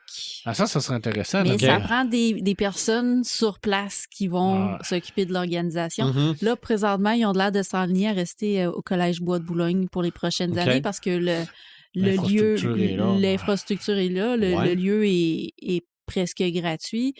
Mais si, tu sais, il y en a eu un à Sherbrooke, c'est parce qu'il y avait des gens de Sherbrooke qui se sont investis là-dedans. Quand il y en a un à Québec, c'est parce qu'il y a des gens de Québec qui s'investissent là-dedans. Mais moi, je connais une fille qui pourrait s'occuper de ça à Rivière-du-Loup. Je suis pas sûre que tu la connais. Non, ben, puis c'est ça. Puis moi, c'est sûr que c'est quelque chose. Mais tu sais, comme Marc, j'en ai déjà fait de l'événement. Je le sais, c'est de la peau. C'est quoi que ça implique comme énergie. Mais là, Boréal, tu n'aurais même pas besoin de te déplacer. C'est sûr que pour m'éviter le déplacement une fin de semaine... Je suis pas sûre. Quand ton objectif, c'est ça. C'est ça. Quand ton objectif aussi, c'est d'en profiter puis que tu n'en profites pas. Oui, c'est ça. C'est une année de travail, un congrès boréal. C'est l'année qui font le congrès boréal sont déjà en train de préparer celui de l'année d'après. C'est de booker les gens, faire venir les artistes. Puis c'est de gérer aussi toutes les impondérables aussi, parce qu'il y a des artistes qui se désistent à la dernière minute. C'est ça. Ça, il y en a, là, je veux dire, c'est pas facile d'organiser des trucs. C'est pour ça qu'organiser des plus petits trucs, c'est le fun. Oui. Puis je pense qu'à Rivière-du-Loup, on a quand même un bon bassin. Je pense qu'on l'a prouvé vendredi. Oui. Je pense que les détendus, c'est une bonne place pour faire ce genre de choses-là. Je crois que c'est une ouverture d'un magasin qui manquait à Rivière-du-Loup. Je l'ai déjà dit. On avait déjà vécu l'expérience avec le Cerbère, mais on était trop à l'avance. On n'était pas rendu là. Je veux dire, je pense que la société n'était pas rendue aussi développée que ça au niveau de la culture pop. Maintenant, on est là. Puis, je pense qu'il y a d'autres places. Tu sais, quand on est allé faire l'épisode de la musique au café à Côte-des-Bains. Ça en est un salon aussi. Ça en est un salon. Là, je veux dire, les salons de vinyle avec Daniel Gagné qui organise ça. Ça en est un. Ça te permet d'aller là et de rencontrer plein de gens qui trippent. Je pense que ça, il y a des possibilités à ça. Je veux dire... Il n'y a pas de limite. Dans ce genre de salon-là, peu importe le sujet, là, moi, je suis sûr qu'il y a des gens qui n'ont même pas l'habitude de parler le restant de l'année. Ouais. Il y a des gens là-dedans que Sur leur passion. ça longe les murs pour pas dire quoi que ce soit aux gens. Puis là, tout d'un coup, ils s'ouvrent. Parce qu'ils sont dans leur monde. Oui, absolument. Ils sont compris. Ils sont compris. Acceptés. Ils sont là. Je veux dire, c'est des tripeux. Des tripeux de vinyle. Écoute, quand elle est là, moi, j'ai trippé, là. Je comprenais pas à moitié de ce qu'il me disait, là. Mais c'était des gens qui ah non, étaient passionnés. Mon premier salon de vinyle, en tant que ancien tourneux de vinyle, parce que bon... T'as déjà fait du DJ? Oui, non, mais j'en ai... Dans les années 70, 80, si je voulais écouter de la musique, c'était en vinyle ou en cassette, là. Mais j'avais tout lâché ça. Et le premier salon où je suis retourné pour comprendre ce qui se passait, parce que je comprenais rien, OK? J'ai vraiment trippé de voir des gens justement se parler de musique, puis de voir un album et dire hey, ça me tente de réécouter ça, on s'achète ça. Non, c'était bien le fun. Puis celui auquel on a participé pour faire le podcast. Là. Oui, c'est très, très fun. C'est juste plate. J'avais trouvé une belle copie de Meko Star Wars pour Red. Il l'a pas acheté. Moi, je l'aurais tellement pris. OK. Ah, je suis encore vraiment déçu de ne pas avoir été là cette fois-là. Ça a été spontané. Je veux dire, ça a été vraiment comme un événement spontané. On va le dire vraiment ça. Pour faire le podcast, là. C'était spontané. Mon Dieu, on a décidé ça sur le coin de la table. Tout à fait. Puis là, je pense que les détendus préparent un salon de jeu, je crois, là, une journée de jeu. Ça aussi, c'est des salons. Là. Oui, absolument. Tu passes ta journée à jouer à des jeux de société. Il y a eu une activité où on en vendait. Il y avait de l'échange. Bon. Je pense qu'on est dans une belle période pour la culture populaire. Il faut continuer à organiser ce genre de trucs-là. Je pense qu'on a eu la preuve qu'on avait un bassin. Puis, il ne faut pas se limiter. Est-ce que ça existe des salons du livre usagé? Je veux dire, t'arrives, toi, avec tes vieux livres, là. Je sais pas. Un bazar. Ben, je sais qu'il y en a. Il y a des lieux pour s'en acheter, là, mais des salons de bazar. Moi, je me rappelle... En Europe, c'est sûr que ça existe. Je me rappelle, il y a une dizaine d'années, à Rivière-du-Loup, il y avait eu un événement, une vente de livres usagés au parc, au Carré du Bay. OK. Puis c'était une personne qui avait une giga collection de livres dans son sous-sol qui a décidé qu'elle se débarrassait de tout. OK. Fait, il y avait des tables, là. C'était comme... Ça prenait tout le Carré du Bay quasiment, là. OK. C'était vraiment impressionnant à voir. Là. Mais c'est la seule fois que j'ai vu ça comme un événement autre que justement là, des boutiques de livres usagés. OK. Ben, c'est sûr que ça doit se faire. Enfin, en Europe, il doit y en avoir certains. Probablement. C'est sûr et certain. Il y en a peut-être même au Québec, mais on les connaît pas. Là. Genre, mais il y a un potentiel. Là. Genre vente de garage, mais tu vends des livres. Exact. Un salon de vendeurs de livres. Salon du livre usagé. Dans les salons près de chez nous, bon, évidemment, là, je m'excuse pour les gens en Europe, là, mais évidemment, il y a le Comic-Con de Québec, ça fait pas très longtemps que c'est passé, c'est au mois d'octobre.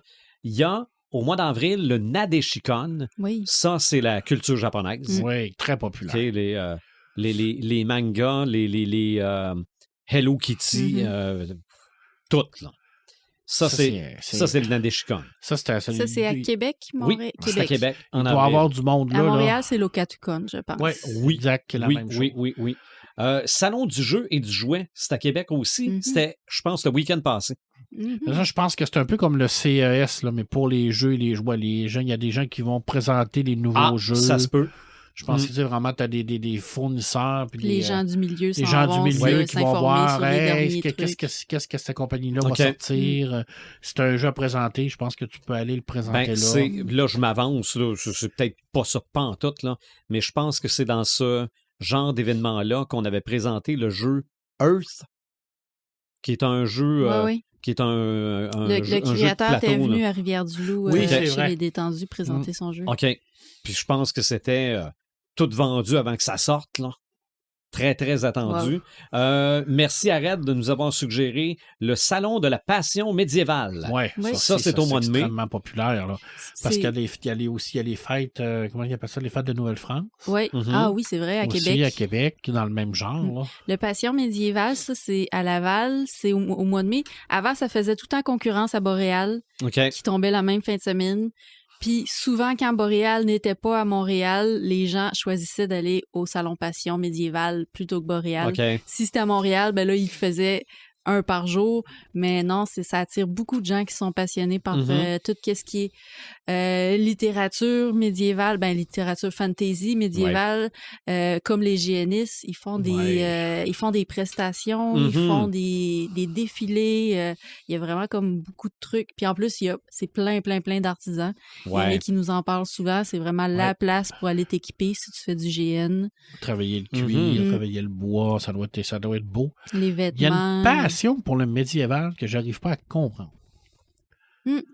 Puis moi non plus. C'est une passion qui est un petit peu déformée de la réalité. Oui, moi je pense que parce que si tu regardes... On romantise ça beaucoup. Je pense que la littérature a fait en sorte d'embellir le médiéval, parce que dans la réalité, il n'y a pas grand monde qui passerait 2 jours et demi dans cette époque-là. Non, mais avec sa tête sur les épaules.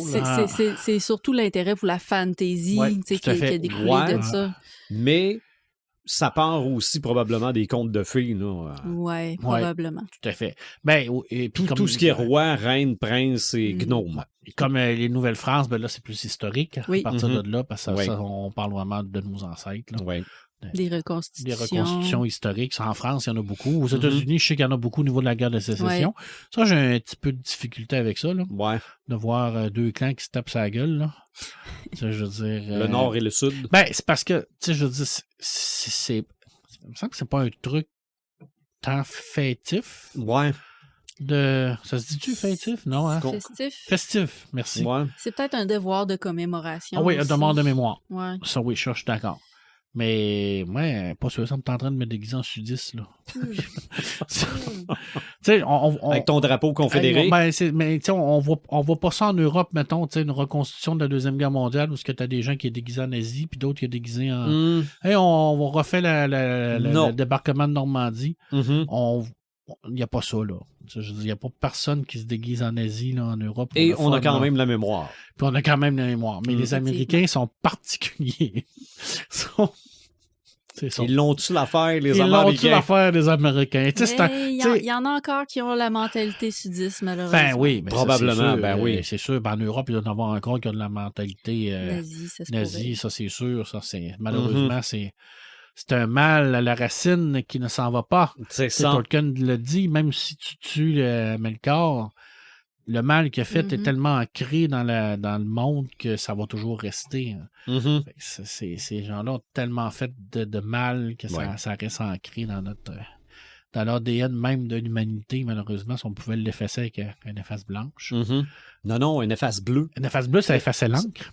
Non, ça passait à travers la feuille. Ça a l'air que c'était pas vrai pantoute, c'était pour le HB. Il y en a un qui c'était HB, puis l'autre, c'était pour le... Aucune idée. Mais ça effaçait pas l'encre. Non, mais ça effaçait rien. C'était du papier sablé, cette affaire-là. Ça avait pas de bon sens. On mâchait ça. Parce que on mettait nos mines dedans. Oui. Ça, oui. Mâchait ça. Oui, moi, je mâchais ça, moi. Ça explique bien les choses. Je vais avoir intoxiqué. Là, il y a plein de gens qui nous écoutent qui n'ont aucune idée de quelle efface on parle. Efface brune. Puis même à ça, des effaces. Oui, aujourd'hui, là... On fait backspace maintenant. Les gens l'écrivent encore. Oui. Mais il arrive un moment où on n'écrit plus. Honnêtement, c'est vrai, ça. On devrait peut-être même faire un truc là-dessus, un épisode là-dessus. Un épisode sur le cursive. Sur l'écriture.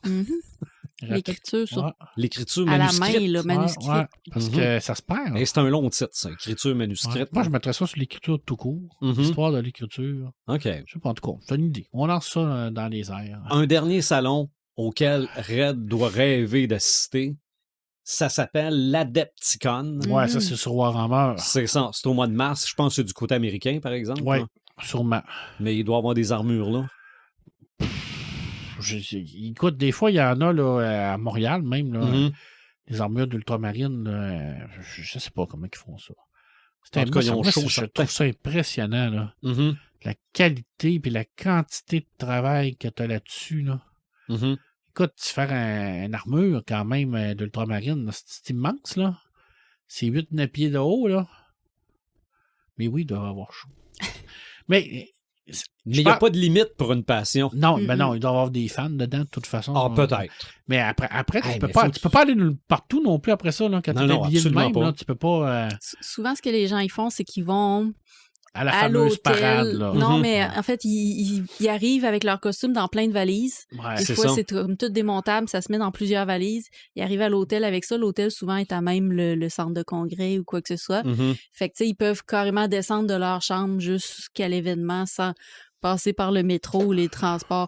Mais des fois, je vois des vidéos de gens qui essayent d'embarquer dans la voiture avec leur gros... mais même à l'hôtel, embarquer dans l'ascenseur, descendre les escaliers. C'est sûr qu'un costume de 9 pieds dans l'ascenseur, ça doit être difficile, mais c'est des passions. Comme tu dis, il n'y a pas de limite pour une passion. Non, absolument pas. Malgré que les Comic-Con doivent le savoir, il y a peut-être une salle pour ça. Aussi, il doit y avoir des salles pour s'habiller, pour le faire. Puis ça, il y a beaucoup de gens qui ont de la difficulté à le comprendre, là, mais il n'y a pas de limite pour n'importe quelle passion. Non. Je veux dire, non. Tu es un passionné de football, tu peux te déguiser, te maquiller à moins 20 dehors, t'es en bedaine. T'es un crinqué, t'es un passionné, t'es un geek. Eux autres, ils sont pas d'accord avec ça, là. Mais, non. Mais la passion, il n'y a pas de limite. Que ce soit la passion du sport, la passion de la culture pop, la passion de la musique. Mais dis à Red qu'il existe des geeks de sport puis il n'est pas d'accord avec ça, lui non plus. Ouais, mais il y en a, c'est plein. Oui, je sais. Des gens qui sont prêts à dépenser 400$ pour un chandail des Canadiens. Je sais. C'est une passion. Un sous-sol rempli de bébelles de super-héros, un sous-sol rempli de bébelles du Canadien de Montréal, c'est la même affaire. Pour moi, c'est la même affaire. C'est quelqu'un qui vit de sa passion. Oui. Il y en a quelqu'un qui est plus accepté que l'autre. Mais ça, c'est un problème, c'est une question sociétale. Oui. Mais on pourrait refaire un épisode là-dessus. On pourrait refaire un épisode là-dessus. Mais regardez, des salons, on le disait, là, il y en a. Il y a probablement 3 salons différents pour chaque passion.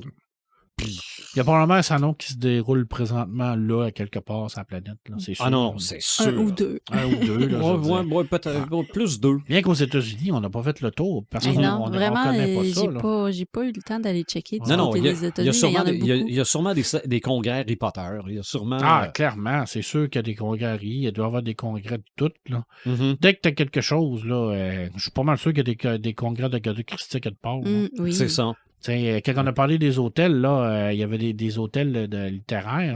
À Sunday, ça, c'était un genre de salon aussi. Là. Oui.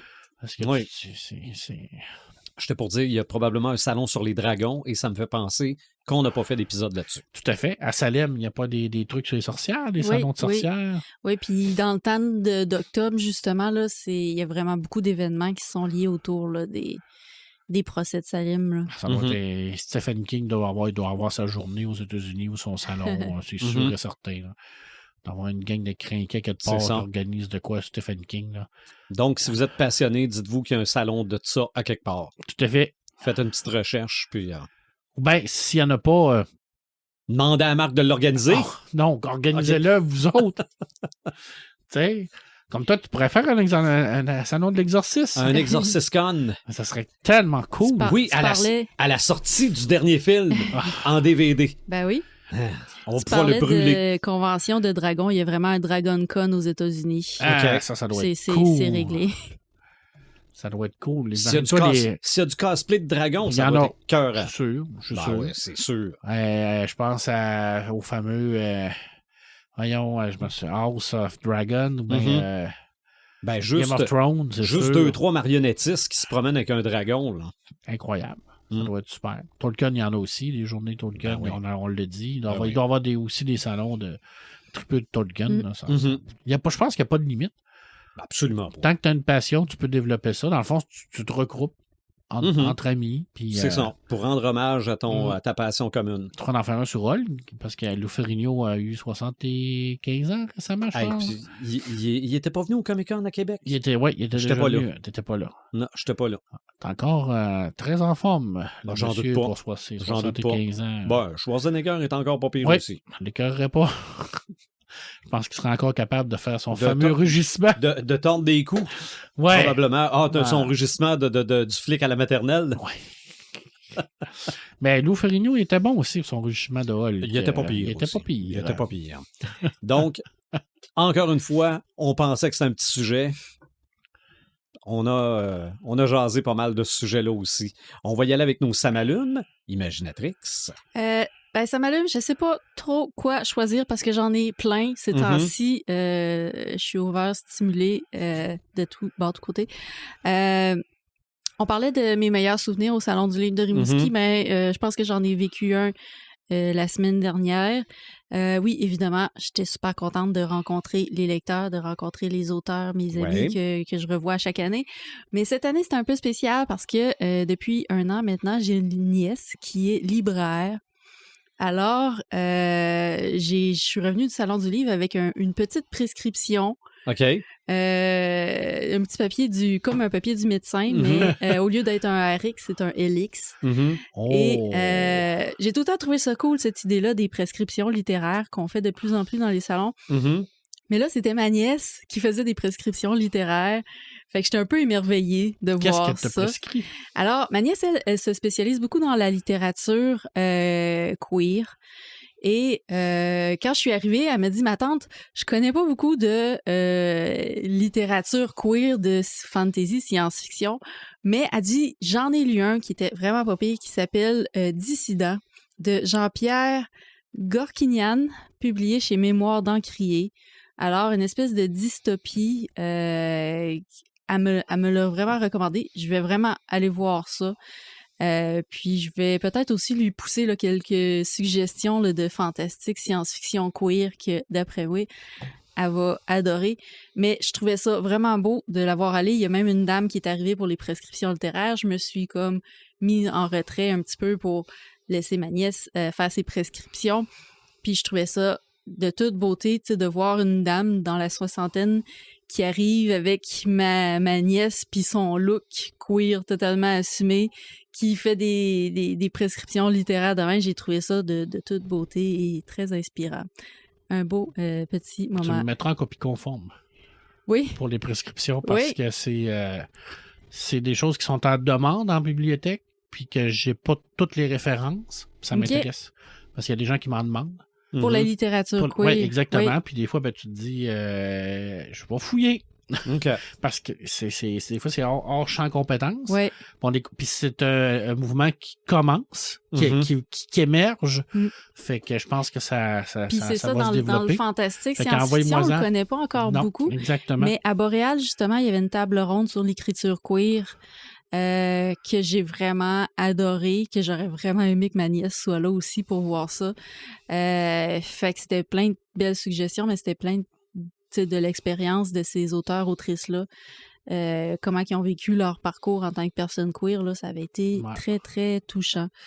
Fait que oui, si j'ai des suggestions, je t'en pousse, c'est certain.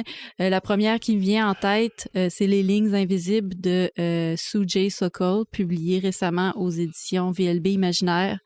Fait que je l'ai pas lu encore, mais c'est une histoire de migrants, en fait, qui vivent dans une espèce de New York autoritaire où est-ce que tous les gens sont comme micro-pucés. Fait qu'ils vont décider de migrer vers Montréal, qui est comme... Ah, puis ils partent en vélo. Ils partent en vélo, exactement. Je l'ai, ce c'est livre-là. Cycling to Asylum en anglais, qui a été traduit chez VLB. Tu me l'avais envoyé. Oui, c'est ça. Tu liras ça, d'après moi, tu vas... J'ai ça à quelque part. Il me semble que j'ai vu ça passer dans mes affaires. Je perds le compte. Ben là. Ou il me l'avait proposé. Oui, en tout cas, sûrement. Je vais vérifier. Fait que bref, c'est ça. C'était mon petit moment Salon du livre de Rimouski. Sinon, mais dans les Samalumes, vous avez vu récemment qu'on a annoncé que j'allais être publiée chez les Six Brumes. Je pense que je vous ai parlé des Six Brumes 1 ou 2 fois pendant les podcasts. Oh. Mais... Quand Red va ton venu, on va fêter ça en grand. Oui. Puis, bref, ça faisait vraiment longtemps que j'avais le secret. Puis ça fait quand même un lien avec ton premier salon du livre aussi. Ça fait un lien avec mon premier salon du livre où j'ai rencontré les Six Brumes.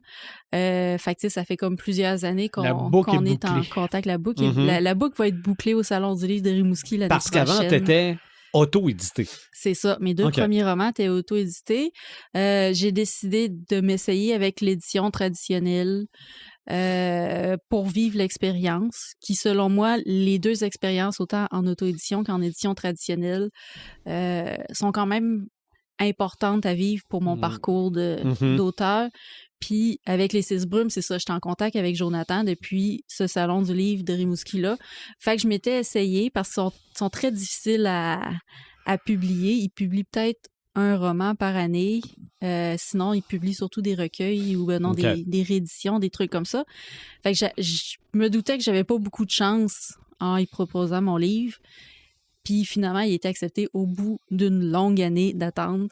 Puis ça fait 2 ans depuis ce temps-là. Fait que c'est un long processus de travailler avec eux, mais c'est un processus qui vaut vraiment la peine. Qui est très valorisant. Qui est très valorisant et formateur. Parce que j'ai travaillé, entre autres, avec Ariane Gélina. J'ai travaillé avec Jonathan Reynolds sur mon texte. Fait que j'ai appris énormément avec cette expérience-là. Là, on peut commencer à dire que tu travailles avec les grands de la littérature au Québec, là, parce qu'Ariane Gélina est déjà considérée comme une grande. Jonathan qui a gagné encore cette année le prix à Montréal. Je pense qu'il est en train de prouver que... J'étais extrêmement intimidée quand ils m'ont dit que j'allais travailler avec Ariane Gélina. Puis finalement, on a fait comme une première ronde d'édition avec elle, puis elle a comme trop de projets, Ariane. Elle a un problème, elle a de la misère à dire non. Fait qu'elle s'implique dans trop de trucs. Fait qu'elle a laissé la place en cours de route à Jonathan. J'ai trouvé ça très intimidant, pareil. Fait que bref, c'était gros, ça m'allume de ces dernières semaines. J'étais tellement contente de enfin pouvoir en parler au monde. Fait que bref, c'est ça. Puis sinon, je termine sur un dernier petit ça m'allume, vraiment niaiseux, mais on parlait de raisons de célébrer. J'ai terminé mon stage à mon travail. Ça n'a pas rapport avec le milieu geek, mais aujourd'hui, il a fallu que je fasse ma présentation de mon rapport de stage à mes patrons. OK. Puis, je suis vraiment contente de tout, tu sais, d'avoir travaillé avec vous autres là, sur ma façon de présenter des trucs. Là. J'ai fait ça pareil comme en podcast. T'as dit des niaiseries, t'as pris de la bière? Non, il manquait la bière. Ça va être peut-être pour la présentation au cégep, ça. On va se garder ça pour la fin de la soirée. Mais non, en fait, c'est ça, je suis arrivée comme, tu sais, pas de trop de notes, pas trop préparée. Je connaissais le sujet de quoi je parlais, puis ça s'est vraiment bien passé, puis c'est vraiment grâce au podcast des Craqués si je suis capable de faire des grosses présentations comme ça. Là. C'est comme ça qu'on a tendu la perche. C'est comme ça que vous avez tendu la perche, puis ça a rapporté. On a un bon coach. Oui, vraiment. On n'est pas pire à 4, je trouve. Oui. Ben là, ce soir à 3, on n'est pas pire aussi, non? Mais non, je suis content. Je suis content. Ah oui. Fait que oui, mais qu'on en revoit Red, on va avoir des raisons de célébrer. Parce que je veux quand même rappeler pour l'anecdote, pour les gens qui ne le savent pas, moi, la première fois que j'ai rencontré Joëlle, c'est parce qu'elle voulait mieux parler en avant et publier un livre. C'est vrai. Fait que c'est un doublé. C'est fait. Tout est fait. C'est réglé. On peut passer à autre chose. Ouais. Prendre ta retraite, c'est fini. Non, oui. pas de retraite de podcast, en tout cas. Non, pas tout de suite. Toi, Marc, t'es Sam Allume. Moi, j'en ai plusieurs. Fait que je vais faire ça vite. Là, 6 jours sur Disney+, il y avait le direct sur le Rock'n'Roll Hall of Fame chaque année. Je pense que cette année, c'était la première fois. En direct, oui. Ouais, OK. Je crois que oui. En tout cas bref. Ouais. Rage Against the Machine qui a été intronisé. Je dis souvent que le punk, il y en a de moins en moins. Mais Rage Against the Machine, pour moi, c'est un groupe extraordinaire. Et Tom Morello est allé d'un discours percutant. Hey, c'est Tom Morello qui a intronisé Kiss. En plus, au Rock'n'Roll Hall of Fame, quel discours! Moi, j'adore cet homme-là parce que c'est un gars j'adore ce groupe-là parce que c'est un groupe qui a toujours été engagé. C'est un groupe de gauche. C'est un groupe qui est contre ce qui a rapport avec le capitalisme. C'est un groupe qui me parle beaucoup. Alors, je suis content pour eux parce que c'est de la très bonne musique. Puis, c'est ça. Ça, c'était mon premier ça m'allume. Tom Morello, c'est... un des meilleurs guitaristes au monde, en plus. Oui, mais c'est un... il y a du vocabulaire en masse. Mettons qu'il n'y a pas la langue dans sa poche. C'est ça. Je pense que c'est un universitaire. Là, et puis le chanteur de Rage, il n'était pas là parce que lui, ce genre d'affaire-là, il s'en sac, il est contre ça. Bon. Bon, voilà. Ça fait partie du personnage. Ça fait partie du personnage, mais bon, on l'aime comme ça. Le nouveau Christian Kennel est arrivé. Il va arriver bientôt. C'est sa fameuse BD sur Dédé Fortin, qui a passé beaucoup de temps avec les proches, tout ça, à développer ça. Moi, je suis pas un fan des colocs, je l'ai toujours dit. J'aimais pas la musique des colocs, mais on peut pas dire que ce groupe-là n'a pas été important au Québec. C'est un des groupes les plus importants de l'histoire du Québec. C'est ça. Parce que eux aussi, c'est un groupe engagé. Eux aussi, c'est un groupe qui a dénoncé les abus au niveau de la société. Et Dédé, c'était vraiment un artiste à part. Et ce que j'aime beaucoup, je ne l'ai pas tout lu. Bon, pas normalement visuellement, c'est une claque, mais ça, je pense qu'on commence à comprendre que M. Kennel, je veux dire, c'est un génie du dessin, mais on parle pas vraiment. On parle du groupe, mais c'est vraiment centré sur l'homme qui était Dédé. Puis ça, je trouve ça intéressant parce que ça nous amène une nouvelle vision de ce qui était. Alors, au-delà de ma pas amour du groupe, à date, je trouve ça magnifique comme BD, mais ça me fera pas plus aimer leur chanson. Non. Non. Moi, c'est curieux. C'est pas curieux, vous commencez à me connaître, là. Mais des fois, d'en savoir plus, si un documentaire, peu importe le format, ça me donne une image différente. Ouais, c'est J'ai sûr. quasiment le goût d'acheter l'album dans ce temps-là. Ouais. Non, j'achèterais pas. Ça te convainc pas à ce point-là. Ça me convainc pas à ce point-là, mais j'aime ce qu'il représente, par contre. Je veux dire, c'est comme j'ai toujours dit, je suis pas un fan de Céline Dion, mais je suis pas capable de te dire que c'est pas une bonne chanteuse, je suis pas capable de te dire que c'est pas quelqu'un qui a bien représenté le Québec au point de vue international. C'est le contraire. T'es pas obligé d'aimer quelque chose pour reconnaître la qualité et l'importance de ça. Alors, et je pense que Christian Kennel est présentement le meilleur BDiste qu'on a au Québec. Je pense que c'est lui qui va un peu partout. Sa BD sur le suicide, c'était un sujet qui était extrêmement touchant puis très difficile à faire parce que c'est à bien faire parce qu'il était sur une ligne là, mégantique. Je veux dire, on parle d'un drame épouvantable puis il l'a fait de façon super. Il s'en vient avec Lovecraft qui est complètement champ gauche. Là, on s'en va avec Dédé qui est biographique. J'ai l'impression qu'il peut tout faire, puis il n'est pas conventionnel. Alors, il y a bien de ce côté-là. Genre, auteur, BD de genre, BD vraiment plus personnel. Je pense qu'il est vraiment extraordinaire. J'aime beaucoup ce qu'il fait. J'aime beaucoup l'homme, j'aime beaucoup ce qu'il fait. J'aime beaucoup son travail. Puis je suis content. Puis on a même mis un petit pari sur le nombre de copies qu'il va vendre de Dédé. Fait j'ai hâte de voir si je vais gagner. T'as dit combien? Moi, j'ai dit 25 000. OK. Au Québec, là, c'est comme... Avec Dédé en plus. Puis je pense qu'ils en ont publié 20 000 pour l'instant, là, mais en tout cas, je pense que moi, ça va se vendre comme des pains chauds. Là. C'est publié chez qui déjà? C'est... mon Dieu, il a changé d'édition parce qu'avant, c'était... Alto? Là, c'est chez Alto, je crois. Ah, OK. Libre Expression. Ah, OK. Parce qu'avant ça, il était chez Moine Graphique. Oui. Puis là, il a changé. Mais ça fait partie de la vie des auteurs. Là. Oui. C'est où est-ce que les opportunités sont. C'est lui, il présente un projet, puis s'il y en a un qui est le plus intéressé, il va vers là. Et mon dernier, ça m'allume, un autre grand, Cédric Lotte, j'en ai déjà parlé, qui avait fait un des premiers, le premier qui a publié chez Métal Hurlant. Sa nouvelle BD est arrivée, ça s'appelle Le Petit Ramoneur de Québec. En format italienne, là, ça veut dire que c'est vraiment comme format rectangle. Cédric Lotte qui a un univers complètement spécial, un univers à lui. C'est de l'humour noir, un peu à la fluide glaciale, mais sans ce côté irrévérencieux. C'est toujours bien posé. Graphiquement, c'est extraordinaire. C'est un dessinateur qui a vraiment une plume incroyable. J'adore cet homme-là. Je trouve que c'est un auteur qui est extrêmement important dans la bande dessinée au Québec, mais qui malheureusement n'a pas été reconnu pour son importance parce qu'il n'a pas publié 12 000 BD. Il en a publié 3. C'est sa 3e. Mais c'est pas le nombre des fois qui fait référence à la qualité. C'était le premier à publier en Europe avec Atlantic City ou du Humanoïde associé. C'est pas. Je vais vous vendre un petit punch là, mais il va republier chez Métal Hurlant. OK. Fait qu'il a été signé pour refaire une courte histoire sur Métal Hurlant. Alors, c'est le retour de Cédric Lotte en BD. au Québec, chez Mosquito, avec cette merveilleuse BD-là qui va être en librairie bientôt et en bibliothèque. Si vous avez une bonne bibliothèque. En tout cas, la mienne, elle va l'être. Et ben, je sais qu'il va republier une courte histoire sur Métal Hurlant. Alors, les nouveaux Métal Hurlant qui sont vraiment très bons. J'aime beaucoup ça. Moins irrévérencieux qu'à l'époque, mais je pense qu'on a dépassé le stade là, de mettre de l'érotisme pour mettre de l'érotisme. Les années 70, ça fonctionnait parce qu'on était rendu là. Il fallait qu'on casse ça. Là, on est plus rendu à autre place, à autre part. Mais c'est quand même des bonnes briques. Là. On parle de recueil de 200 pages. Là. OK. C'est le fun. Mais on va avoir 2 Québécois qui vont publier.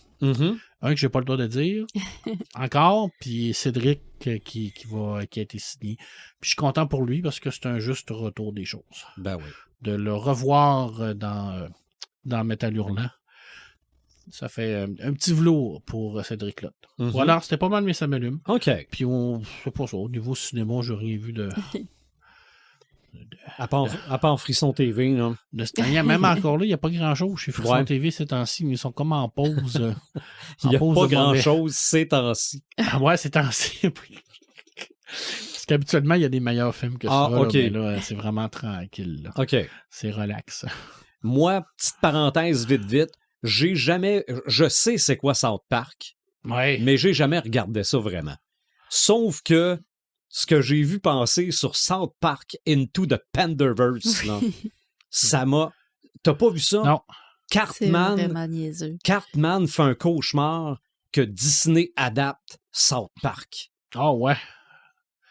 Puis tous les personnages de la gang de Cartman ont été remplacés par des femmes de la diversité, genre. Ah non, ça n'a pas de bon sens. C'est toujours de l'ironie poussée à son c'est troisième niveau. Mais ça prend ce contre-discours-là. Ben, tout à fait. Je veux dire, depuis ça fait combien de temps, South Park, là, que ça roule? Là? Ça fait un bout. Ça fait longtemps. Ça fait longtemps qu'ils vont à contre-courant. Tu sais, je veux dire, quand Alain Mort dit qu'il n'y a plus de contre-culture dans l'art depuis la fin des années 90, puis que j'ai fait comme on va-tu le dire, va chier, même. Tu sais, je veux dire, rien que South Park, là, ça naît de la contre-culture. C'est ça. C'est juste que qu'est-ce qui est de la contre-culture pour lui, c'en est peut-être pas. Ouais, mais ça naît, là. C'est totalement, ça. Là. Parce que que t'aimes pas, c'est ça. C'est indéniable. Parce que on est rendu à des extrêmes, là. J'ai regardé la télésérie Core, Bodies. J'ai bien aimé, mais il y a des coches qui sont mis là, à grands traits. T'arrives dans les années 20, la première chose que tu vois, c'est une crieuse de journaux. OK? Je sais pas, moi, dans ma tête, là, j'ai toujours vu des crieurs de journaux dans les années 20. C'est peut-être moi qui est à côté de la traque. Mais à part de ça, elle sert à rien. OK? Mais elle est là. Oui, mais il y a toujours eu ça. Tu sais, dans les films des années 80, là, quand le film de Rambo, là, le crieur de journaux. On avait tout le temps les coches, là. Ouais. T'avais la fille en détresse, t'avais le gars avec des gros muscles. Non, je sais. Mais c'est ça.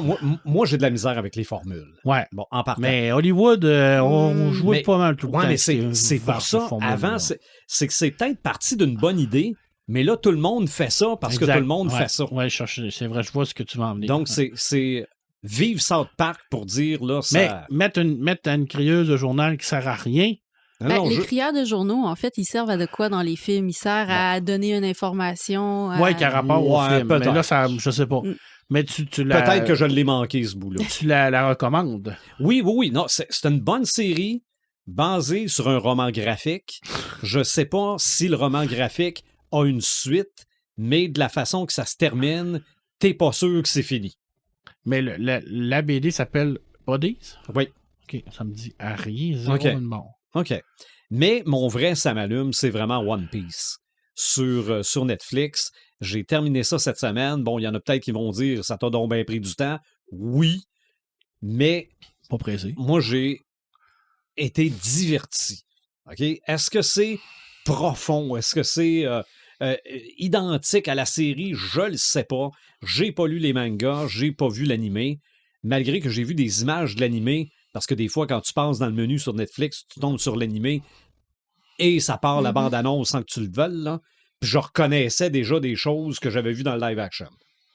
Donc, je me dis probablement que c'est bien fait, mais c'est divertissant. Il y a des moments... tu le dis souvent, on s'attache aux personnages. Oui. Donc, si les personnages sont bien faits, on comprend leur motivation, que finalement, des fois, ils sont méchants, mais ils ont une raison d'être méchants, puis après ça, ils ne sont plus. À la fin, quand ils descendent la voile du bateau, puis que Luffy voit son logo sur l'image, t'as des frissons pour lui. OK? Donc, je me dis, ça ne devait pas être si mal fait que ça. Les effets, c'est bien, vraiment bien pour une série télé. Et ça te dit à la fin, c'est confirmé, il y aura une saison 2. Ah, c'est clair. Ça a eu beaucoup de... Ben, les critiques étaient bonnes. Les gens ont bien aimé ça. Je pense que c'est le fun, des fois, d'avoir une vision extérieure à l'œuvre originale. Tu sais, moi, je charge souvent d'adaptation. Puis, des fois, Sophie, ma conjointe, elle, par exemple, les Boys. Tu sais, moi, les Boys, j'aimais ça, la série télé. J'ai aimé la série télé, mais j'ai pas trouvé que c'était une belle adaptation. Sophie, elle n'a pas lu la BD. Là. Fait que pour elle, là, c'est une super belle série. Là. Elle n'a pas la comparaison. Des fois, c'est le fun. J'ai envie, ces gens-là, de se dire Cowboy Bebop sur Netflix, nonobstant que c'est une très mauvaise adaptation, mais c'est une maudite bonne série. Ah, j'ai pas vu ça. C'est le fun. T'écoutes ça, puis tu te dis, c'est divertissant, c'est trippant. Est-ce que c'est fidèle? Non. Mais est-ce que, tu sais, des fois, j'aimerais ça pour avoir ce truc-là. C'est ça. Puis il y a peut-être un élément Arrêtez de lire. qui me vient en tête, là, qui différencie cette télésérie-là, One Piece, des autres, c'est que c'est coloré. Ouais. C'est coloré dans le tapis. Je sais même pas s'il fait noir une fois. OK? Mais il y a plein de séries qu'on dirait qui ont baissé le bouton des couleurs. On est comme dans une mode de... On est dans Twilight. Ouais. Dans Batman, là, le dernier Batman. Là, ouais. Caroline, même mon gars au cinéma m'a dit Papa, je vois rien. Imagine, t'étais pas, non plus, je vois rien. T'étais pas au cinéparc. Cinéparc, ça devait être un écran noir, là. Je suis la vengeance. Non, mais maintenant, tu te dis, se cache bien, maudit Batman, tu le vois pas. Mais, il est caché dans l'ombre.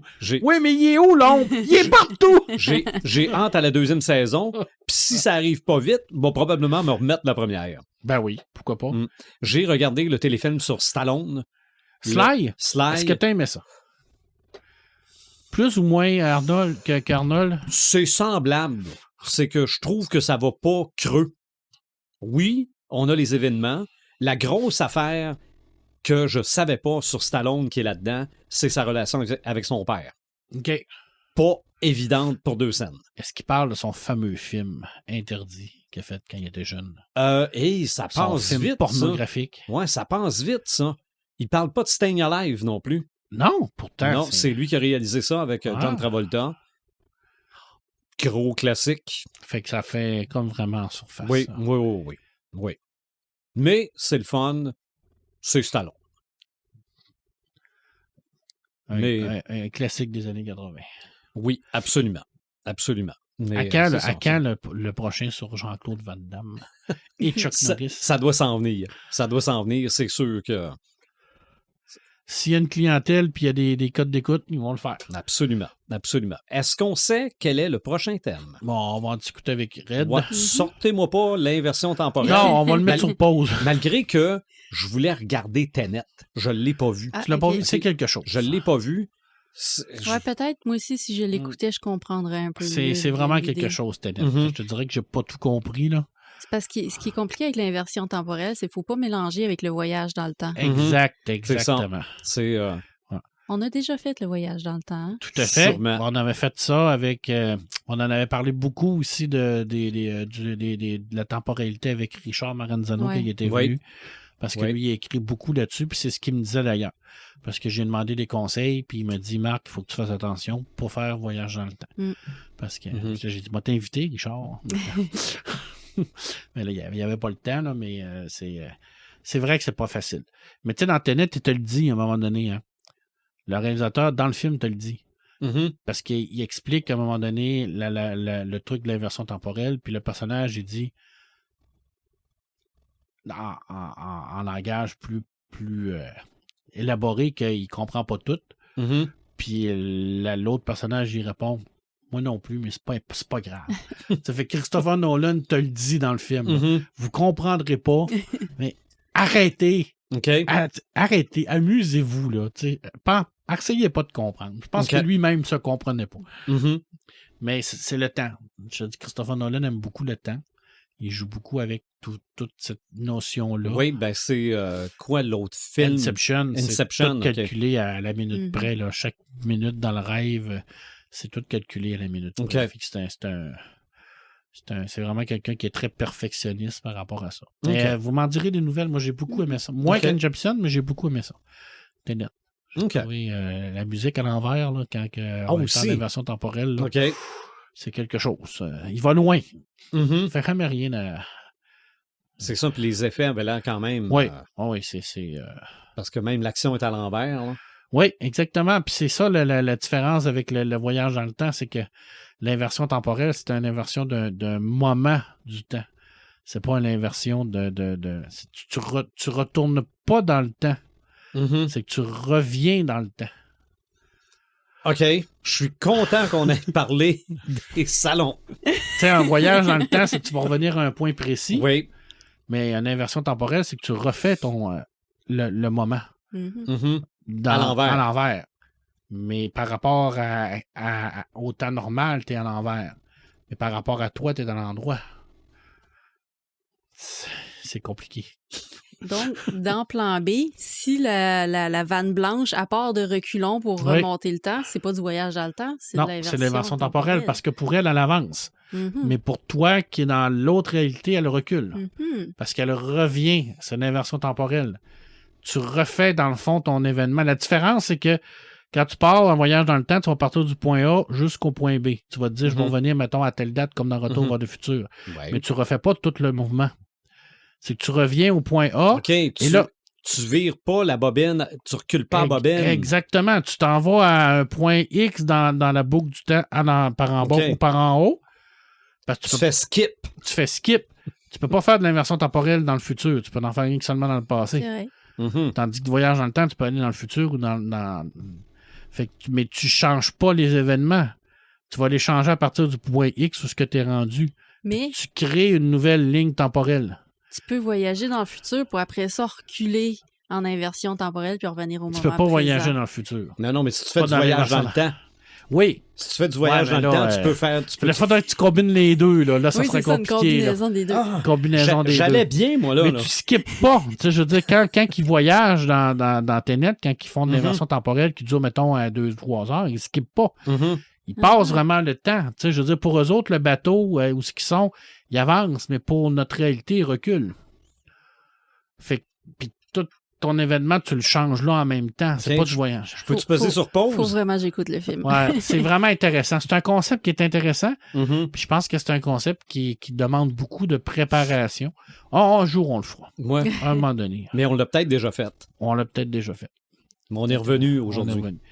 Mais en tout cas, écoutez le film, vous m'en direz des nouvelles. Probablement. Mais pas de suite, là, parce que là non. Je suis tout mêlé. Il faut faire à tête reposée aussi, parce que ça demande Oui. beaucoup de concentration pour essayer de tout voir les subtilités du truc. Mais ça vaut la peine. Oui. Mais on va attendre Red pour décider. Oui. Mais les dragons, ça serait le fun. Ça pourrait être le fun. On l'a jamais fait, ces dragons. C'est Non. vrai. Non. Puis On a tout finalement, le temps reporté aussi. ça aussi, je vais probablement être bien mêlé parce que pour moi, il y a un dragon. Puis c'est tout. Mais il y en a qui ont des ailes, il y en a qui n'en ont pas. Il y Des en a... Wyvern. Il y a les dragons du Komodo. Ah. Il y a des dragons qui n'ont pas d'ailes, des dragons qui ont 2 pattes, pas de queue, 4 pattes. Dragon d'or. T'es en train de faire le podcast déjà. Là. Ah, ça va être le fun, les dragons. Ça va être trippant, là. Gardons ça pour l'épisode 170. Yes! Donc, c'est complet pour l'épisode 169. Vous nous suivez par notre page Facebook, notre site Internet, nos différentes plateformes de streaming. On se retrouve au prochain épisode.